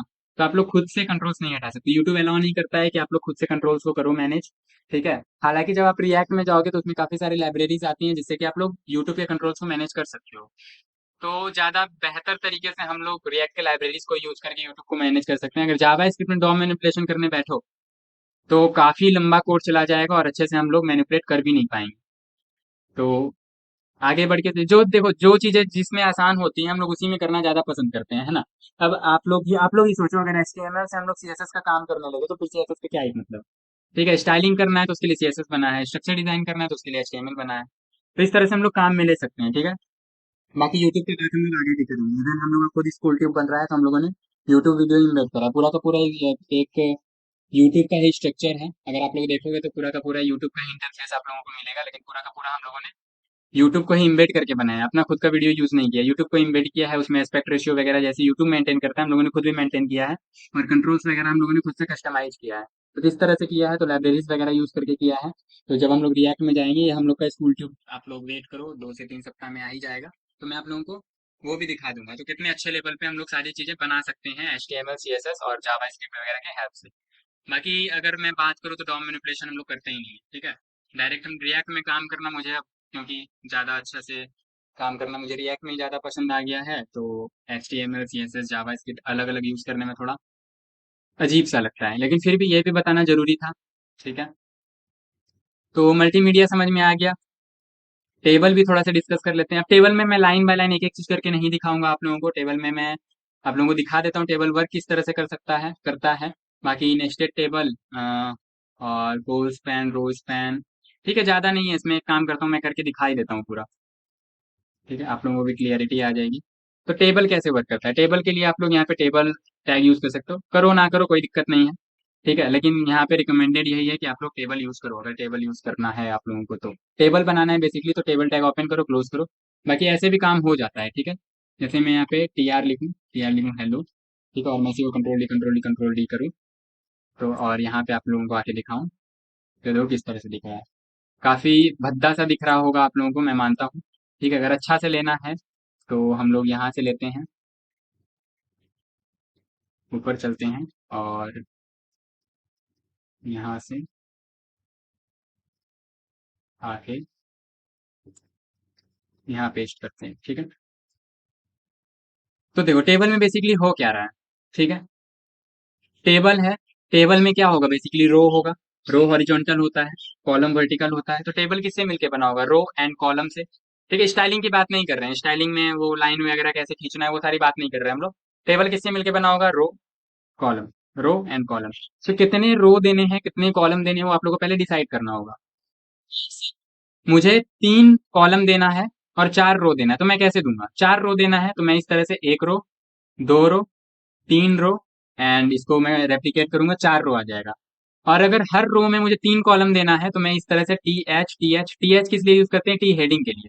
ठीक है, मैं आप लोगों को टेबल दिखाता हूँ, ज्यादा बढ़िया से समझ में आ जाएगा। तो देखो ये टेबल बन के आ रहा है, भले ही गंदा दिख रहा है लेकिन ध्यान से देखो। ये पूरा का पूरा, ये जो कंपनी है, ये पूरा का पूरा यहाँ से यहाँ तक नीचे तक, ये एक कॉलम है। ये कॉन्टैक्ट वाला ये दूसरा कॉलम है।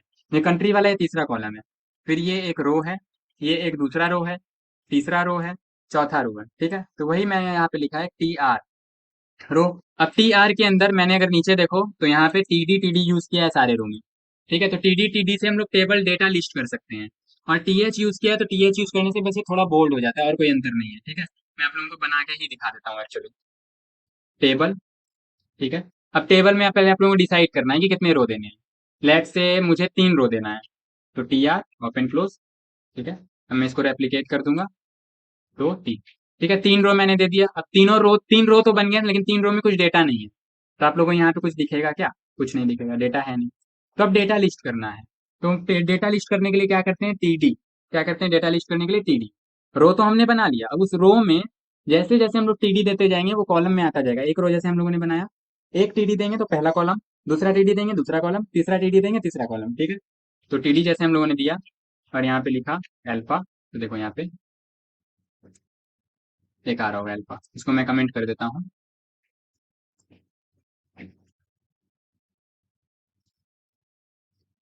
देखो अल्फा, ठीक है।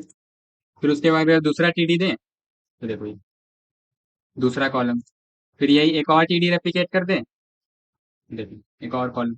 ठीक है, इसी तरह से अगर मैं दूसरे रो में भी ये डाल दूं तो 3 रो 3 कॉलम बन जाएंगे। देखो 3 रो एंड 3 कॉलम।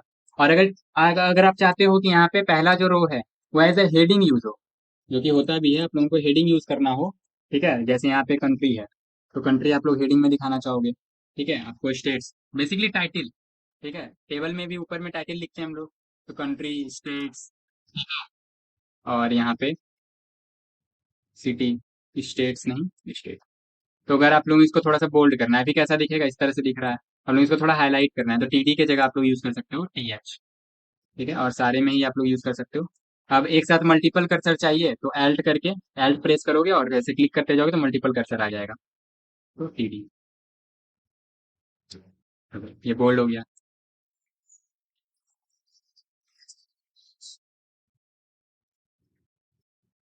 ठीक है, तो इस तरह से हम लोग टेबल बना सकते हैं। क्लियर है इतनी बातें? फिर उसके बाद टेबल बनाने के बाद आता है row span and column span. ठीक है, तो अभी हम लोगों ने टेबल रो बनाने सीखा, टेबल रो किस तरह से वर्क करता है, ये एक ही चीज है, बस दोबारा रिपीट किया हुआ है, आप लोग इसको पढ़ना। टेबल हेडर्स मैंने बताया, यहाँ पे टीएच यूज करके हम लोग टेबल हेडर्स दे सकते हैं थोड़ा बोल्ड करने के लिए। फिर HTML table col span and row span है। कोल स्पैन और रो स्पैन क्या होता है, जैसे लेट सपोर्ट मुझे यहाँ पे ये 3 कॉलम है, मुझे 3 कॉलम में से 2 कॉलम को मिक्स करना है, तो मैं क्या करूंगा, मैं यहाँ पे लूंगा कोल स्पैन और दे दूंगा 2। तो इससे होगा क्या, अभी आप लोगों को ठीक से पता नहीं चल रहा होगा, लेकिन यहाँ पे ये जो 2 रो है ना, वो यहाँ पे एक में कंबाइन हो गया है। इसको मैं अगर बॉर्डर दे पाऊँ, स्टाइल देते हैं, स्टाइल में इसका बॉर्डर देते हैं 2 पिक्सल, सॉलिड ब्लैक। अभी ये ध्यान मत दो मैंने क्या दिया, मैं बस दिखाने के लिए दे रहा हूँ। ठीक है, ठीक है, तो देखो एक बॉर्डर आ गया, फिर इसको ऊपर जाके मैं स्टाइल कर देता हूँ, बस दिखाने के लिए आप लोगों को। ठीक है, आप लोगों को करना है तो करो, नहीं करना है तो नहीं करो, कोई दिक्कत नहीं है। यहाँ पे क्या लिया हम लोगों ने, T H and T D, तो T H and T D को, T H comma T D को बॉर्डर दे देंगे 1 पिक्सल सॉलिड ब्लैक। तो आप लोगों को दिख रहा होगा कि किस तरह से क्या बॉर्डर आ रहा है, देखो। हाँ अब ठीक है, क्लियर है। तो स्टाइल में नहीं पढ़ना है, अभी स्टाइल में नहीं बता रहा हूँ आप लोगों को, बस मैंने दिखाने के लिए दिया, उसमें क्लियरिटी नहीं थी कि हाँ कुछ हो भी रहा है या नहीं हो रहा है, देखो। तो जब तक हम लोगों ने कॉल स्पेन नहीं दिया था तब क्या हो रहा था, तब ये हो रहा था कि देखो कंट्री एक कॉलम, स्टेट का दूसरा कॉलम, सिटी का तीसरा कॉलम, मैं चाहता हूँ कि ये 2 कॉलम को मैं एक में कंबाइन कर दूं। ठीक है, मतलब कि इस हेडिंग को मैं कंबाइन करना चाहता हूँ, तो मैं लिखूंगा कोल स्पैन मतलब कॉलम को कंबाइन करना है। कितने कॉलम को कंबाइन करना है, 2 कॉलम को कंबाइन करना है, तो 2। तो ये देखो 2 कॉलम कंबाइन हो गया, दिख रहा है क्या, ये देखो ये 2 कॉलम एक में कंबाइन हो गया कंट्री, क्योंकि हम लोगों ने हेडिंग कंबाइन किया तो ये हेडिंग कंबाइन हो रहा है। अगर मैं यहाँ पे आके इसको भी बोलूँ कोल स्पैन और यहाँ पे दे दूँ 3, तो ये तीनों ही कंबाइन हो जाएगा, ध्यान से देखना है, देखो ये तीनों ही कंबाइन हो गया, बाकी सारा बाहर चला गया। हालांकि टेबल बिगड़ गया, लेकिन मैं बता रहा था आपको कि इस तरह से आप कंबाइन कर सकते हो। फिर उसी तरह रो स्पैन आता है, अगर आप लोग देखो तो ये हुआ कॉल स्पैन। ठीक है, रो स्पैन, रो स्पैन को भी इसी तरह से यूज करते हैं, जैसे अभी कॉलम कंबाइन हुआ था उसी तरह रो कंबाइन हो जाएगा। तो मैं यहाँ कोल स्पैन की जगह अगर रो स्पैन लिख दूँ, रो स्पैन, तो यहाँ पे देखो रो कंबाइन हो जाएगा। यहाँ आते हैं, देखो देखा ये रो कंबाइन हो गया, और यहाँ पे कॉलम कंबाइन था। ठीक है, तो इस तरह से आप लोग कंबाइन कर सकते हो 2 रो 2 कॉलम को बहुत ही इजीली। फिर आता है टेबल कोल ग्रुप। टेबल कोल ग्रुप आप लोग खुद से कर पाओगे क्या, या बता ही दूं, चलो बता ही देता हूँ, ज्यादा ग्रुप कुछ नहीं है। तो टेबल कोल ग्रुप है क्या, कि जब भी आप लोगों को 2 या 2 से ज्यादा कॉलम को कंबाइन करके उसमें कुछ स्टाइल अप्लाई करना है ना, वैसे स्टाइल में मैं बताता तो ज्यादा बेहतर रहता सीएसएस वाले पोर्शन में। पर ठीक है, एक एक ओवरव्यू ले लेते हैं, ठीक है इसका।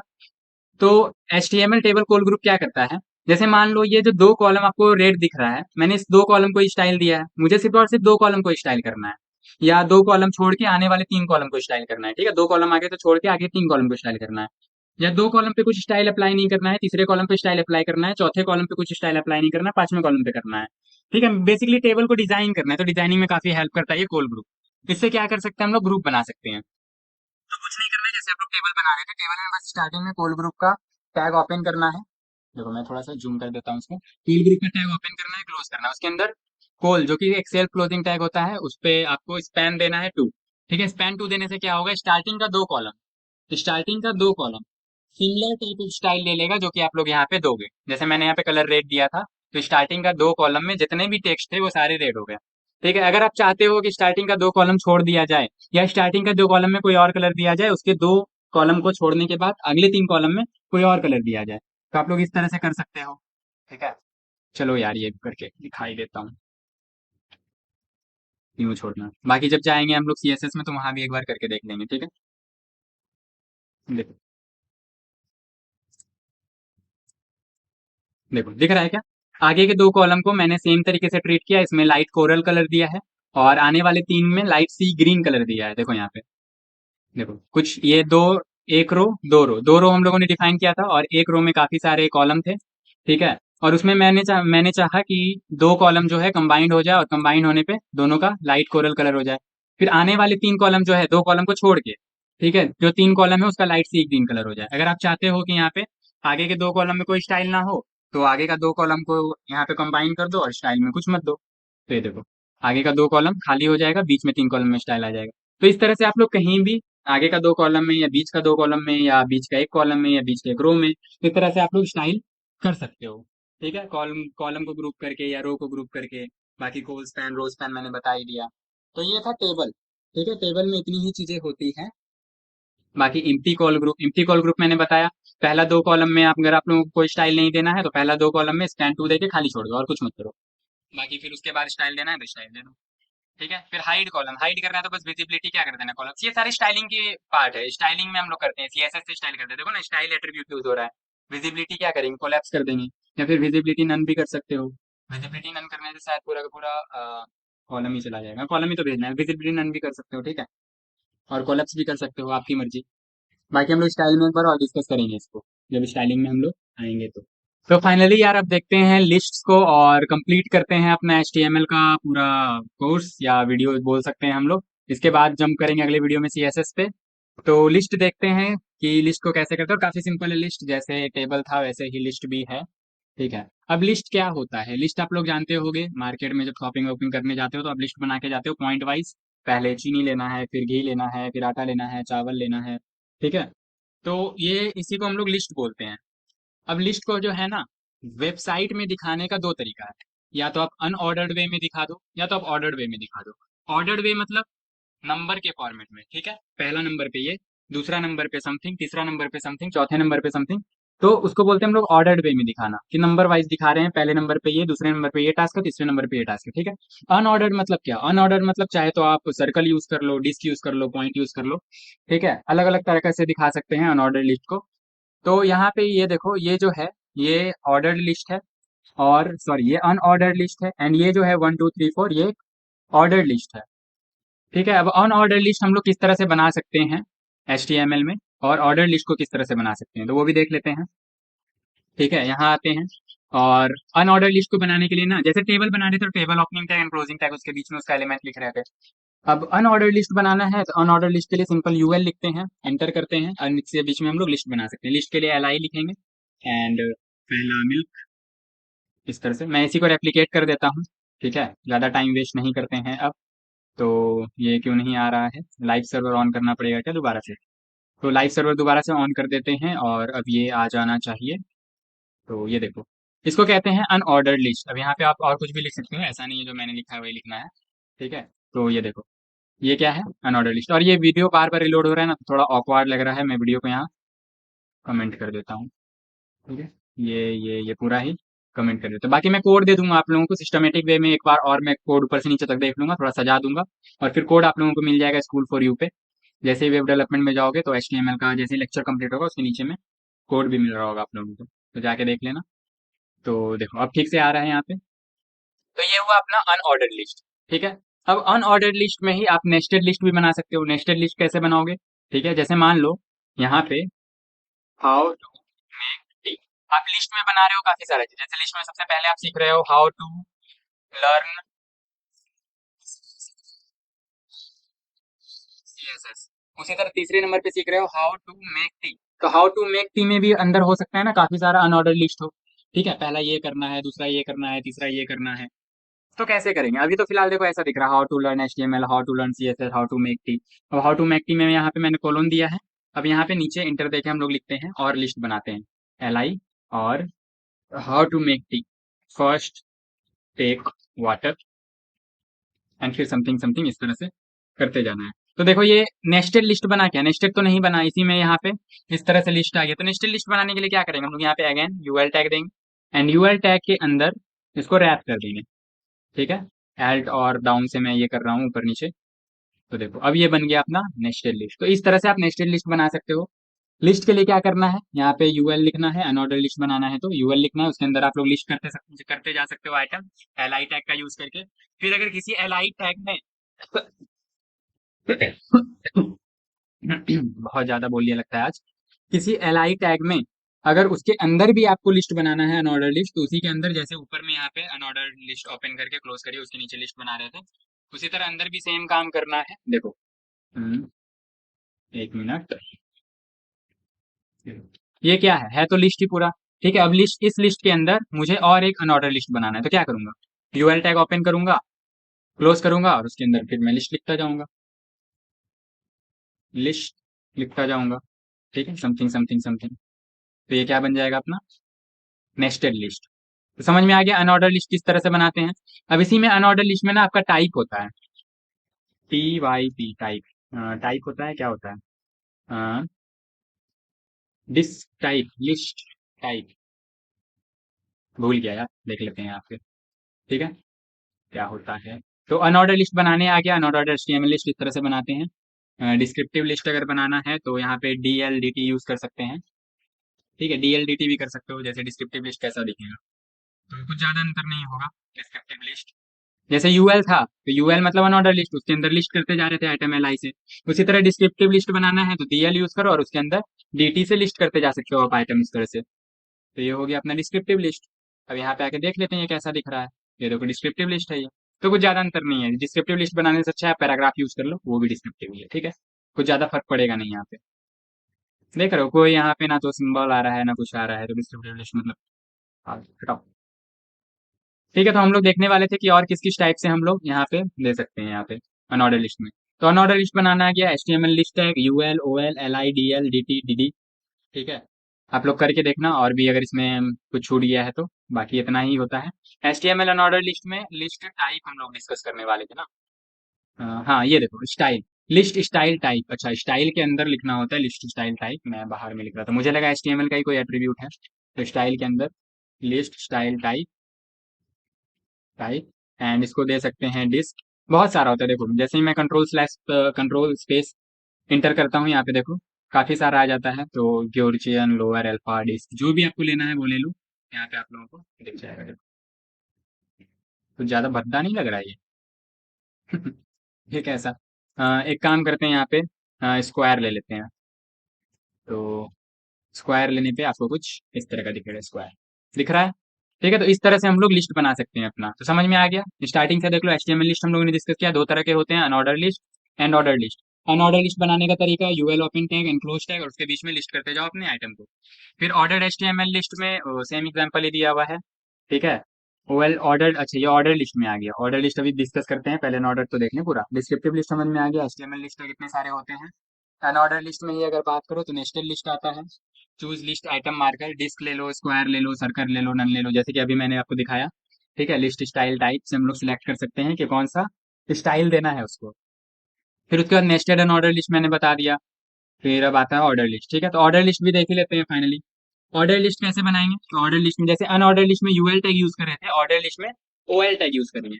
ओएल टैग यूज करेंगे तो ऑर्डर लिस्ट बनेगा, इसके अंदर हम लोग लिस्ट कैसे कर सकते हैं डेटा को। तो लिस्ट करने के लिए यहाँ पे कुछ नहीं, LI यहाँ भी यूज करते हैं, ठीक है। यहाँ भी LI ही यूज कर रहे थे लिस्ट डेटा करने के लिए, यहाँ भी LI ही यूज करेंगे लिस्ट डेटा करने के लिए। लेकिन यहाँ पे अनऑर्डर लिस्ट था तो यूएल टैग से ओपन क्लोज कर रहे थे और उसके अंदर सारा एलिमेंट लिख रहे थे। यहाँ पे ऑर्डर लिस्ट है तो ओएल टैग से ओपन क्लोज कर रहे हैं और उसके अंदर सारा एलिमेंट लिख रहे हैं। तो जैसे यहाँ पे कुछ लिखेंगे तो यहाँ पे नंबर फॉर्मेट में आएगा, ये देखो, ये देखो, ठीक है, नंबर फॉर्मेट में आ रहा है 1 2 3 4 5 6 एंड 7 8 9। यहाँ पे शायद टाइप होता है, तो टाइप में आपको 1 देना है, ए देना है, स्मॉल ए देना है, इटैलिक में कैपिटल आई वाला इटैलिक देना है, सॉरी इटैलिक बोल रहा हूँ मैं, रोमन नंबर कैपिटल वाला देना है, रोमन नंबर लोअर केस वाला देना है।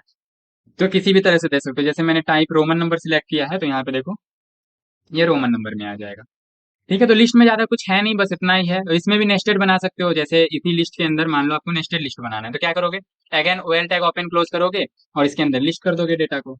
देखो, तो ये कुछ इस तरह से आ गया। क्लियर है? तो काफी ज्यादा इजी है लिस्ट, बहुत ज्यादा लोड नहीं लेना है इसमें। ऑर्डर लिस्ट होता है, अनऑर्डर लिस्ट होता है, बाकी स्टाइलिंग वगैरह तो हम लोग सीएसएस में सीखेंगे। ऑर्डर लिस्ट के लिए ओएल टैग ओपन क्लोज करके उसके अंदर लिस्ट डेटा करते हैं। अनऑर्डर लिस्ट के लिए यूएल टैग ओपन क्लोज करके अंदर उसके अंदर पूरा सारा डेटा लिस्ट करते हैं। और डिस्क्रिप्टिव लिस्ट के लिए डीएल टैग, और उसके अंदर लिस्ट करने के लिए डीटी टैग। ठीक है, ये डीडी भी यूज कर सकते हो। तो ये होता है अपना लिस्ट। ठीक है, तो उम्मीद है लिस्ट समझ में आ गया होगा। अब इम्पॉर्टेंटली एक लास्ट जो मैंने आप लोगों को बताया था कि हम लोग इमेज मैप डिस्कस करेंगे। इमेज मैप थोड़ा सा कॉम्प्लिकेटेड है, ज्यादा तो नहीं बोलूंगा, थोड़ा सा कॉम्प्लिकेटेड है। तो हो सकता है आप लोग यूज करो या ना करो। ठीक है, मुझे बताना था तो मैं बता देता हूँ यहाँ पे। तो यहाँ आते हैं स्कूल फॉर यू पे ही, इमेज में आप लोग जैसे ही जाओगे तो लोड होने देते हैं थोड़ा सा इसको। और ये देखो इमेज मैप, यही बताना था मुझे। इमेज मैप में मैं यहाँ आता हूँ, कॉपी पेस्ट करता हूँ, इतना कोड लिखने में तो दिमाग खराब हो जाएगा। ठीक है, तो आप लोग भी जब एक्चुअली में साइट वगैरह बना रहे होगे ना, तो कॉपी पेस्ट आपको दिल से पसंद आएगा। सच बता रहा हूँ। अगर आप ये सोच रहे हो कि मैं सारा चीज रट लूंगा और फिर साइट बनाऊंगा खटाखट खटाखट खटाखट टाइप करके, तो आपसे बड़ा मूर्ख, या फिर बोल सकते हैं आपसे ज्यादा धोखे में अभी तक कोई नहीं है। वेबसाइट जो डेवलपमेंट में आप आ रहे हो या फिर एंड्रॉइड डेवलपमेंट में जा रहे हो, आपको सारी चीजें याद नहीं रखनी होती है। आपको कॉन्सेप्ट क्लियर होना चाहिए कि किस तरह से हम लोग कोड करने वाले हैं, किस तरह से लॉजिक वर्क करता है। ठीक है, किस तरह से इम्प्लीमेंट करते हैं किसी चीज को, बस इम्प्लीमेंटेशन आना चाहिए। अगर एक लाइन में कहे तो आप इम्प्लीमेंटेशन सीखो, किस तरह से इम्प्लीमेंट करते हैं, और लॉजिक सीखो बिहाइंड द सीन वो कैसे काम कर रहा है, बस। बाकी आप कॉपी पेस्ट कर रहे हो, हाथ से लिख रहे हो, कोई देखने जाने वाला नहीं है। ठीक है, तो इसको देखो मैप काम कैसे करता है। तो मैप काम करने का सिंपल सा तरीका है, जैसे आप इमेज टैग लिखते थे ना, IMG। ठीक है, IMG टैग से आपको लिख देना है उसमें SRC एट्रीब्यूट, SRC में आपको इमेज का लिंक दे देना है, जो कि मैंने यहाँ पे दे रखा है। ठीक है, यहाँ पे W3 स्कूल का एक बढ़िया इमेज था, तो W3 स्कूल का ही यहाँ पे एक्चुअली मैं इसको पूरा का पूरा ये W3 स्कूल से ही कॉपी पेस्ट किया हुआ है, ये वाला। क्योंकि W3 स्कूल पे ये काफी अच्छे से दिया हुआ था, मुझे नहीं लगा कि मैं एक और इमेज इसके लिए क्रिएट करूँ और उसका कोऑर्डिनेट्स वगैरह बैठ के निकालूं, क्योंकि कोऑर्डिनेट्स वगैरह निकालना इसमें खुद में कॉम्प्लिकेटेड है। तो मैंने वहां से ही ले लिया है, इसको मैं आप लोगों को समझा देता हूँ किस तरह से वर्क करता है। तो नॉर्मल जो इमेज टैग होता है वो कुछ ऐसा होता है। इसमें बस हम लोगों ने एक्स्ट्रा क्या किया, एक्स्ट्रा हम लोगों ने यहाँ पे यूज मैप कर लिया। अब यूज मैप में हम लोगों ने क्या दिया है, ध्यान से देखो। एक मैप एलिमेंट देना है आप लोगों को। मैप एलिमेंट कैसा होगा, खाली आप मैप लिखोगे आ जाएगा। तो मैप एलिमेंट में नेम देना होता है। क्या देना होता है, नेम। देखो ये सजेशन में नेम भी आ भी रहा है बाय डिफॉल्ट, यहाँ पे एट्रीब्यूट नेम लिख के आ रहा है। तो जैसे जो भी कोई भी आपको नेम देना आप दे सकते हो, यहाँ पे अल्फा बीटा गामा कुछ भी दे सकते हो, लेकिन ध्यान ये रखना कि यहाँ जो आप दोगे सेम चीज आपको यूज मैप में यहाँ हैशटैग लगा के देना है। हैशटैग लगा के देना है, ध्यान से सुनो। ऐसा जरूरी नहीं है कि सिर्फ आईडी में ही हैशटैग लगा के देते हैं। यहाँ हैशटैग यूज करके देना, अगर हैशटैग नहीं दोगे तो काम नहीं करेगा। ठीक है, हैशटैग लगा के देना है। तो ये ध्यान में रखना है आप लोगों को, बाकी आप लोग मैप समझ गया। अब मैप में क्या करना है, अलग अलग एरिया बनाना है। पहले तो ये देख लो ये वर्क कैसे करता है, तभी तो आप लोग समझ पाओगे ये इमेज मैप कर क्या रहा है। देखो यहाँ पे ये एक इमेज है। अब इस इमेज में टोटल 3 पोर्शन है। क्या क्या 3 पोर्शन है, ध्यान से ऑब्जर्व करो। 3 पोर्शन दिख रहा है क्या आपको? ऑब्वियस सी बात है आपको दिख रहा होगा। ठीक है, सबसे पहला पोर्शन तो ये लैपटॉप है। ओके, दूसरा पोर्शन है अपना मोबाइल, उसका ये प्लेट पूरा। तो जैसे ही मैं, ध्यान से देखो, मैं लैपटॉप पे आता हूँ, ये देखो ध्यान से देखना, कर्सर अपना पॉइंटर हो जा रहा है। ये अभी कर्सर डिफॉल्ट है, ये कर्सर अपना पॉइंटर हो जा रहा है, मतलब ये क्लिकेबल बन जा रहा है लैपटॉप। मैं लैपटॉप पे जाके क्लिक कर सकता हूँ, क्लिक करने से होगा क्या, देखो, देखा, लैपटॉप खुल गया। मतलब एक इमेज के अंदर ही बहुत सारे क्लिकेबल एरियाज बने हुए हैं, जिसको कि क्लिक करके आप नया इमेज खोल सकते हो। जैसे लैपटॉप पे मैंने क्लिक किया तो लैपटॉप खुला। मैं मोबाइल पे यहाँ के क्लिक करूंगा तो आप लोग देखोगे मोबाइल ओपन होगा। ठीक है, अब ये इमेज मैंने लगा रखा है, आप लोग जो इमेज लगाओगे ऑब्वियसली बात है वही इमेज ओपन होगा। ऐसा नहीं है कि आप मोबाइल पे क्लिक करोगे तो कोई भी रैंडम मोबाइल इमेज ओपन हो जाएगा। आप लोग जो इमेज लगाओगे वही इमेज ओपन होगा। फिर चाय का कप पे जैसे मैं क्लिक करूंगा तो चाय का कप ओपन हो रहा है। तो इतना समझ में आया कि इमेज मैप करता क्या है। एक इमेज में ही अलग अलग एरिया को मैप करता है और उसमें अलग अलग इमेज हम लोग इम्बेड कर सकते हैं, लगा सकते हैं। तो मैप करना है। ठीक है, मैप के अंदर अलग अलग एरिया बना देता है। जैसे 3 एरिया हम लोगों को अभी दिखाई पड़ रहा था। तो सबसे पहला एरिया जो था वो रिक्टेंगल था, क्योंकि इमेज यहाँ पे देखो, लैपटॉप जो रिक्टेंगल है यहाँ से लेके यहाँ तक, यहाँ, यहाँ एंड यहाँ, तो रिक्टेंगल है। तो shape rectangle and coordinates find करने पड़ेंगे आपको। तो फाइंड करने का एक तो तरीका है, आप जेमिनी पे जाके फोटो दो और उससे कोऑर्डिनेट्स मांग लो। बहुत कम चांस है कि आपको सही कोऑर्डिनेट्स मिलेंगे। सही कोऑर्डिनेट्स चाहिए तो आप लोगों को खुद वहां पे एक पॉइंट बनाना पड़ेगा।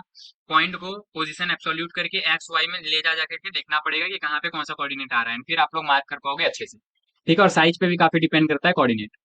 तो कोऑर्डिनेट मार्क करना इसमें बस थोड़ा सा कॉम्प्लिकेटेड है, बाकी कुछ नहीं है। बाकी अल्टरनेट टेक्स्ट तो आप लोग जान ही रहे हो, अल्टरनेट टेक्स्ट क्यों देते हैं।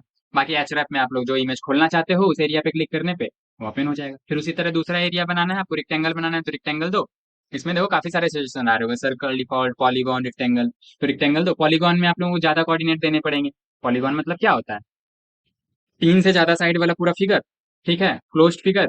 अब उसमें आप लोग जितना चाहे कोऑर्डिनेट दे सकते हो, 4 साइड, 5 साइड, 6 साइड, जितना ले लो। तो दूसरा एरिया जो था मोबाइल, वो भी रेक्टेंगल ही था, तो हम लोगों ने रेक्टेंगल लिया, उसका कोऑर्डिनेट्स मार्क किया। ठीक है, ये होता है अपना top left coordinate, top right coordinate, और राइट बॉटम कोऑर्डिनेट, और राइट लेफ्ट कोऑर्डिनेट। सॉरी, मैंने कुछ गलत बोल दिया क्या, फिर से। Top left coordinate, top right coordinate, bottom left coordinate. ठीक है, सॉरी बॉटम राइट कोऑर्डिनेट ये वाला, एंड ये बॉटम लेफ्ट कोऑर्डिनेट। ठीक है, इस तरह से top left, top right, bottom left, इस तरह से कुछ यहाँ पे इसका कोऑर्डिनेट्स होता है। तो फिर सर्कल लेना था, तो सर्कल में क्या हम लोगों ने बस 3 कोऑर्डिनेट दिए, और वो 1, 2, 3, और वो पूरा सर्कल उसके हिसाब से मार्क हो गया। लेकिन ये लिखना जरूरी है, सर्कल अगर आप यहाँ पे रेक्टेंगल दे दोगे तो वो पूरा पूरा स्लैंट, क्या बोलते हैं उसको, स्लैंटिंग लाइन ले लेगा, पूरी स्ट्रेट लाइन ले लेगा। ठीक है, सर्कल दोगे तो फिर आपको वहाँ पे कर्व लाइन बना हुआ दिखेगा, एक सर्कल एक्चुअली में शेप बन रहा होगा। तो यहाँ पे अल्टरनेट टेक्स्ट कॉपी, एंड यहाँ पे जो भी आप इमेज का लिंक देना चाहो वो। तो कुल मिला के करना क्या है, इमेज ले लेना है। अब उस इमेज में आपको मैप करना है। तो यूज मैप करके आपको यहाँ पे वो नाम दे देना है हैशटैग के साथ जो कि आप लोग मैप करना चाहते हो। एक मैप बना लेना है। मैप में क्लिकेबल एरियाज बना लेना है, 1 एरिया, 2 एरिया, 3 एरिया, जितना आप लोग बनाना चाहते हो। एरिया में बस आपको कोऑर्डिनेट्स और यूनिक देना है, कोऑर्डिनेट्स का शेप देना है, और फिर उसका इमेज देना है। बाकी अल्टरनेट टेक्स्ट तो आप लोग कुछ भी दे सकते हो, आपकी मर्जी। ठीक है, लेकिन ये ध्यान रखना कि यहाँ पे नेम जो वर्क है यहाँ पे, वही सेम नेम यहाँ भी होना चाहिए हैशटैग के साथ, तभी ये आपका कह सकते हैं कि इमेज मैप काम करेगा। ठीक है, तो थोड़ा सा कॉम्प्लिकेटेड टॉपिक है, आप लोग खुद से करके देखोगे तो समझ में आएगा इमेज मैप। और यूज भी एक्चुअली बहुत ज़्यादा हम लोग नहीं करते हैं, मतलब प्रोडक्शन साइट में कहीं कहीं यूज़ करने की ज़रूरत पड़ सकती है। ठीक है, जब अच्छा खासा तगड़े लेवल पे आप प्रोजेक्ट बना रहे हो तो अ, बाकी आपकी मर्जी, आप यूज़ करो ना करो, आप काफ़ी सारे तरीका है इसी चीज़ को करने का। ठीक है, आप लोग डायरेक्ट रिएक्ट या जावास्क्रिप्ट से भी कर सकते हो, कोऑर्डिनेट्स मैप करके। जरूरी नहीं है कि आप एचटीएमएल से ही करो। तो ये हो गया इमेज में। अब पिक्चर एलिमेंट का भी बात कर ही लेते हैं। तो पिक्चर एलिमेंट जैसे मैंने आपको वीडियो में बताया ना, बिल्कुल सेम टू सेम वैसा ही होता है। कहाँ गया पिक्चर एलिमेंट, हाँ ये पिक्चर एलिमेंट। तो पिक्चर एलिमेंट जैसे मैंने आपको वीडियो बताया था, यहाँ पे वीडियो लिखते हैं, उसी तरह यहाँ पे पिक्चर लिख देते हैं, सोर्स मार्क कर देते हैं कि क्या क्या सोर्स आएगा। बस इसमें फायदा क्या है कि यहाँ पे आप लोगों को रिस्पॉन्सिवनेस थोड़ा देखने को मिल जाता है। वैसे तो रिस्पॉन्सिवनेस सीएसएस से ही करना चाहिए, बट कहीं कहीं पे ये भी यूज कर लेते हैं। मैं कहीं कहीं पे करता हूँ इसका यूज रिस्पॉन्सिवनेस में, और कुछ कुछ प्लेसेस पे ना सीएसएस से ज्यादा फायदेमंद यही होता है यूज करना। तो इसमें देखो पिक्चर है, picture opening tag, closing tag, उसके बीच में आपको सोर्स देना है। एक सोर्स, 2 सोर्स एंड 3 सोर्स, तीसरा सोर्स ऑब्वियसली आपको इमेज देना है बाय डिफॉल्ट जो कि होगा। ठीक है, तो इसमें देखो 2 एट्रीब्यूट यूज किया गया है सोर्स में, एक तो मीडिया, एक तो एसआरसी सेट। एसआरसी सेट को आप लोग सिंपल एसआरसी ही समझ सकते हो, लेकिन क्योंकि इमेज में एसआरसी यूज होता है तो यहाँ पे सोर्स में एसआरसी सेट यूज किया गया है। अगर यहाँ पे एसआरसी दोगे तो काम नहीं करेगा, क्या देना, एसआरसी सेट। वैसे है सोर्स ही, लेकिन यहाँ पे एसआरसी सेट बोला गया है। इमेज फूड डॉट जेपीजी, जो कि मेरे पास है नहीं, मेरे पास जो है मैं वो लगा देता हूँ। मेरे पास है मैंगो, मेरे पास डॉट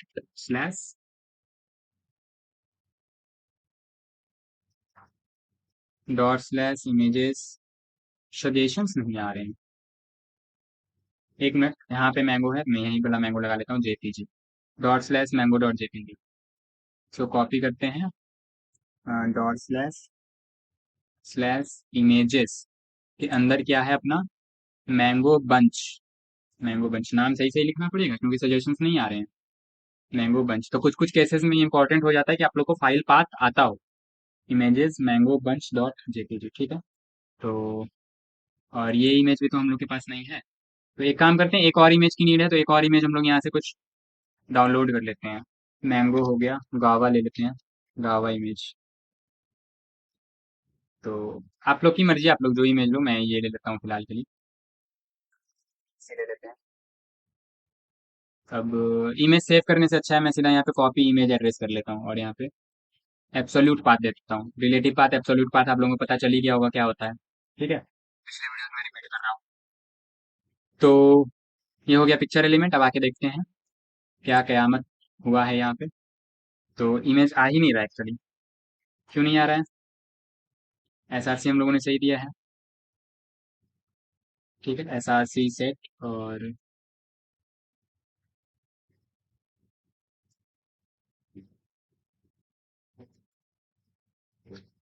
कभी कभी दिक्कत हो जाता है।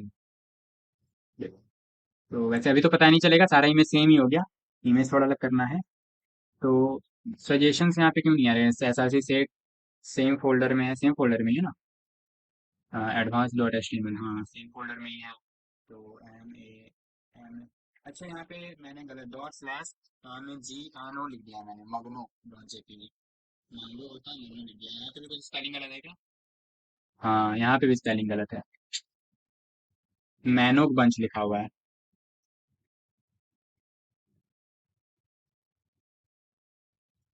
मैनोक BUNCH। तो इसका मतलब मैंने फर्स्ट लेक्चर में सेम स्पेलिंग यूज किया है हर जगह, और मैं बोल मैंगो मैंगो रहा था, ठीक है। तो मगनो लिखा गया इसलिए नहीं आ रहा था। अभी देखो आ रहा होगा, आ रहा है ना। तो अभी देखो इसमें डिफरेंस क्या है, मैं आपको दिखाता हूँ। सबसे पहले तो एक लाइन ब्रेक ले लेते हैं, नहीं तो फिर वो ऊपर वाला इरिटेट करेगा थोड़ा। हाँ तो ये देखो, अभी यहाँ पे मैंगो बंच आ रहा है ना, मैंगो बंच आ रहा है। अभी यहाँ पे मैंगो आ रहा है देखो। तो मैंगो कहाँ से आ रहा है? यहाँ से आ रहा है। Minimum width 650 pixel. जैसे इसको छोटा करेंगे देखना, छोटा छोटा छोटा छोटा छोटा छोटा छोटा छोटा छोटा, देखो मैंगो बंच आ गया। देखा आप लोगों ने, अब गावा आ गया। तो हो क्या रहा है, यहाँ पे क्या लिखा हुआ है ध्यान से देखो। Media minimum width 650 pixel. तो 650 पिक्सल का मतलब क्या है? यहाँ पे लिखा हुआ था मिनिमम विड्थ 650 पिक्सल। तो देखो यहाँ पे ध्यान से ऑब्जर्व करना, ये जो है ना यहाँ पे ये जो लिखा हुआ है 826, यहाँ पे ध्यान से देखो। कितना था? 650 ना, तो 650 पे जाएगा जैसे ही ऑब्जर्व करना। 650 650 650 650, देखा। 650 के बाद ये हो गया मिनिमम विड्थ 650 पिक्सल। मतलब क्या होता है? 650 पिक्सल और उससे मैक्सिमम अगर कितना भी बिट है तो वो इमेज वर्क करेगा। और 650 पिक्सल से अगर थोड़ा कम हो गया तो वो इमेज वर्क नहीं करेगा, ठीक है। मतलब ये कि 650 पिक्सल से कम अगर हो गया तो ये इमेज नहीं चलेगा। ये इमेज कब चलेगा? जब 650 पिक्सल या 650 पिक्सल से ज्यादा होगा। मिनिमम विड्थ 650 पिक्सल से ज्यादा होगा, ठीक है। कम से कम 650 पिक्सल जब तक है तब तक चलेगा। कम से कम 650 पिक्सल, 650 पिक्सल से अगर और कम हो गया तो फिर ये वर्क नहीं करेगा। फिर उसके बाद मिनिमम विड्थ अगर 465 पिक्सल है, मतलब देखो 650 पिक्सल के बाद तो ये खत्म हो जाएगा। तो 650 पिक्सल के बाद 465 पिक्सल तक देखना, 655 पिक्सल तक ये चला। फिर 655 पिक्सल के बाद ये आ गया। अब ये कब तक चलेगा? ये चलेगा 455 पिक्सल तक। और 455 पिक्सल तक चलने के बाद जो डिफॉल्ट इमेज है जो कि ये है IMG, वो अपना रन करेगा। तो कुछ इस तरह से वर्क करता है। वैसे ही हम लोग CSS वगैरह में सीखेंगे, और CSS से भी ये काम हो सकता है, जरूरी नहीं है आप लोग पिक्चर एलिमेंट यूज करो। बट यहाँ से भी काम हो जाता है, यूज कर सकते हो आप लोग। मैं कहीं कहीं यहाँ ये भी यूज कर लेता हूँ, कहीं कहीं CSS यूज कर लेता हूँ। तो कंबाइंड फॉर्मेट में यूज करता हूँ। तो आप लोग देख लो, आप लोगों को जब मैं CSS पढ़ाऊंगा तो अगर CSS इजी लगे तो CSS से कर लेना। बाकी पिक्चर एलिमेंट इजी लगता है, पिक्चर एलिमेंट में यही होता है कि कोड थोड़ा कंसाइज हो जाता है, छोटा हो जाता है। बाकी आप लोग फिर वहां जाके CSS में सिलेक्ट करोगे, फिर ये सब करोगे, तो यहाँ पे थोड़ा सा छोटा हो जाता है, बस और कुछ नहीं है। तो इस तरह से हम लोग वर्क में ले सकते हैं। तो उम्मीद करता हूँ आप लोगों को पूरा का पूरा एडवांस टॉपिक जितने भी है समझ में आ गया होगा। अब कुछ कुछ जो है एट्रीब्यूट्स में ना मैंने छोड़े हैं, ठीक है। और वो इसलिए छोड़े हैं ताकि आप प्रैक्टिस कर सको, या फिर उसका बहुत कम यूज है इसलिए मैंने छोड़ा है, या फिर उसको मैं आगे प्रोजेक्ट में डिस्कस करूंगा इसलिए छोड़ा है, ठीक है। बाकी मैंने कोशिश करा है कि लगभग सारे ही टॉपिक्स मैं बता दूं, जितने एडवांस टॉपिक्स थे मैंने कवर कर लिए, और बेसिक्स तो मैंने पिछले वीडियो में सारा कवर किया ही था। अब हम लोग नेक्स्ट वीडियो में स्टार्ट करेंगे CSS। तो CSS का जैसा कि मैंने बताया था, एक CSS का बेसिक लेक्चर आएगा, एक रिस्पॉन्सिव टाइपोग्राफी सीखेंगे, उसमें टेम्पलेट बनाना सीखेंगे, और फिर फाइनली हम लोग 2 से 3 प्रोजेक्ट बनाएंगे तगड़े लेवल पे AI का यूज करके। और उसके बाद फिर हम लोग जावास्क्रिप्ट में जंप करेंगे, ठीक है। तो मिलते हैं नेक्स्ट वीडियो में, तब तक पढ़ते रहो और सिर्फ पढ़ते रहो। बाकी मटेरियल जुड़ाना तो स्कूल फॉर यू का काम है ही। तो मिलते हैं नेक्स्ट वीडियो में, बाय बाय।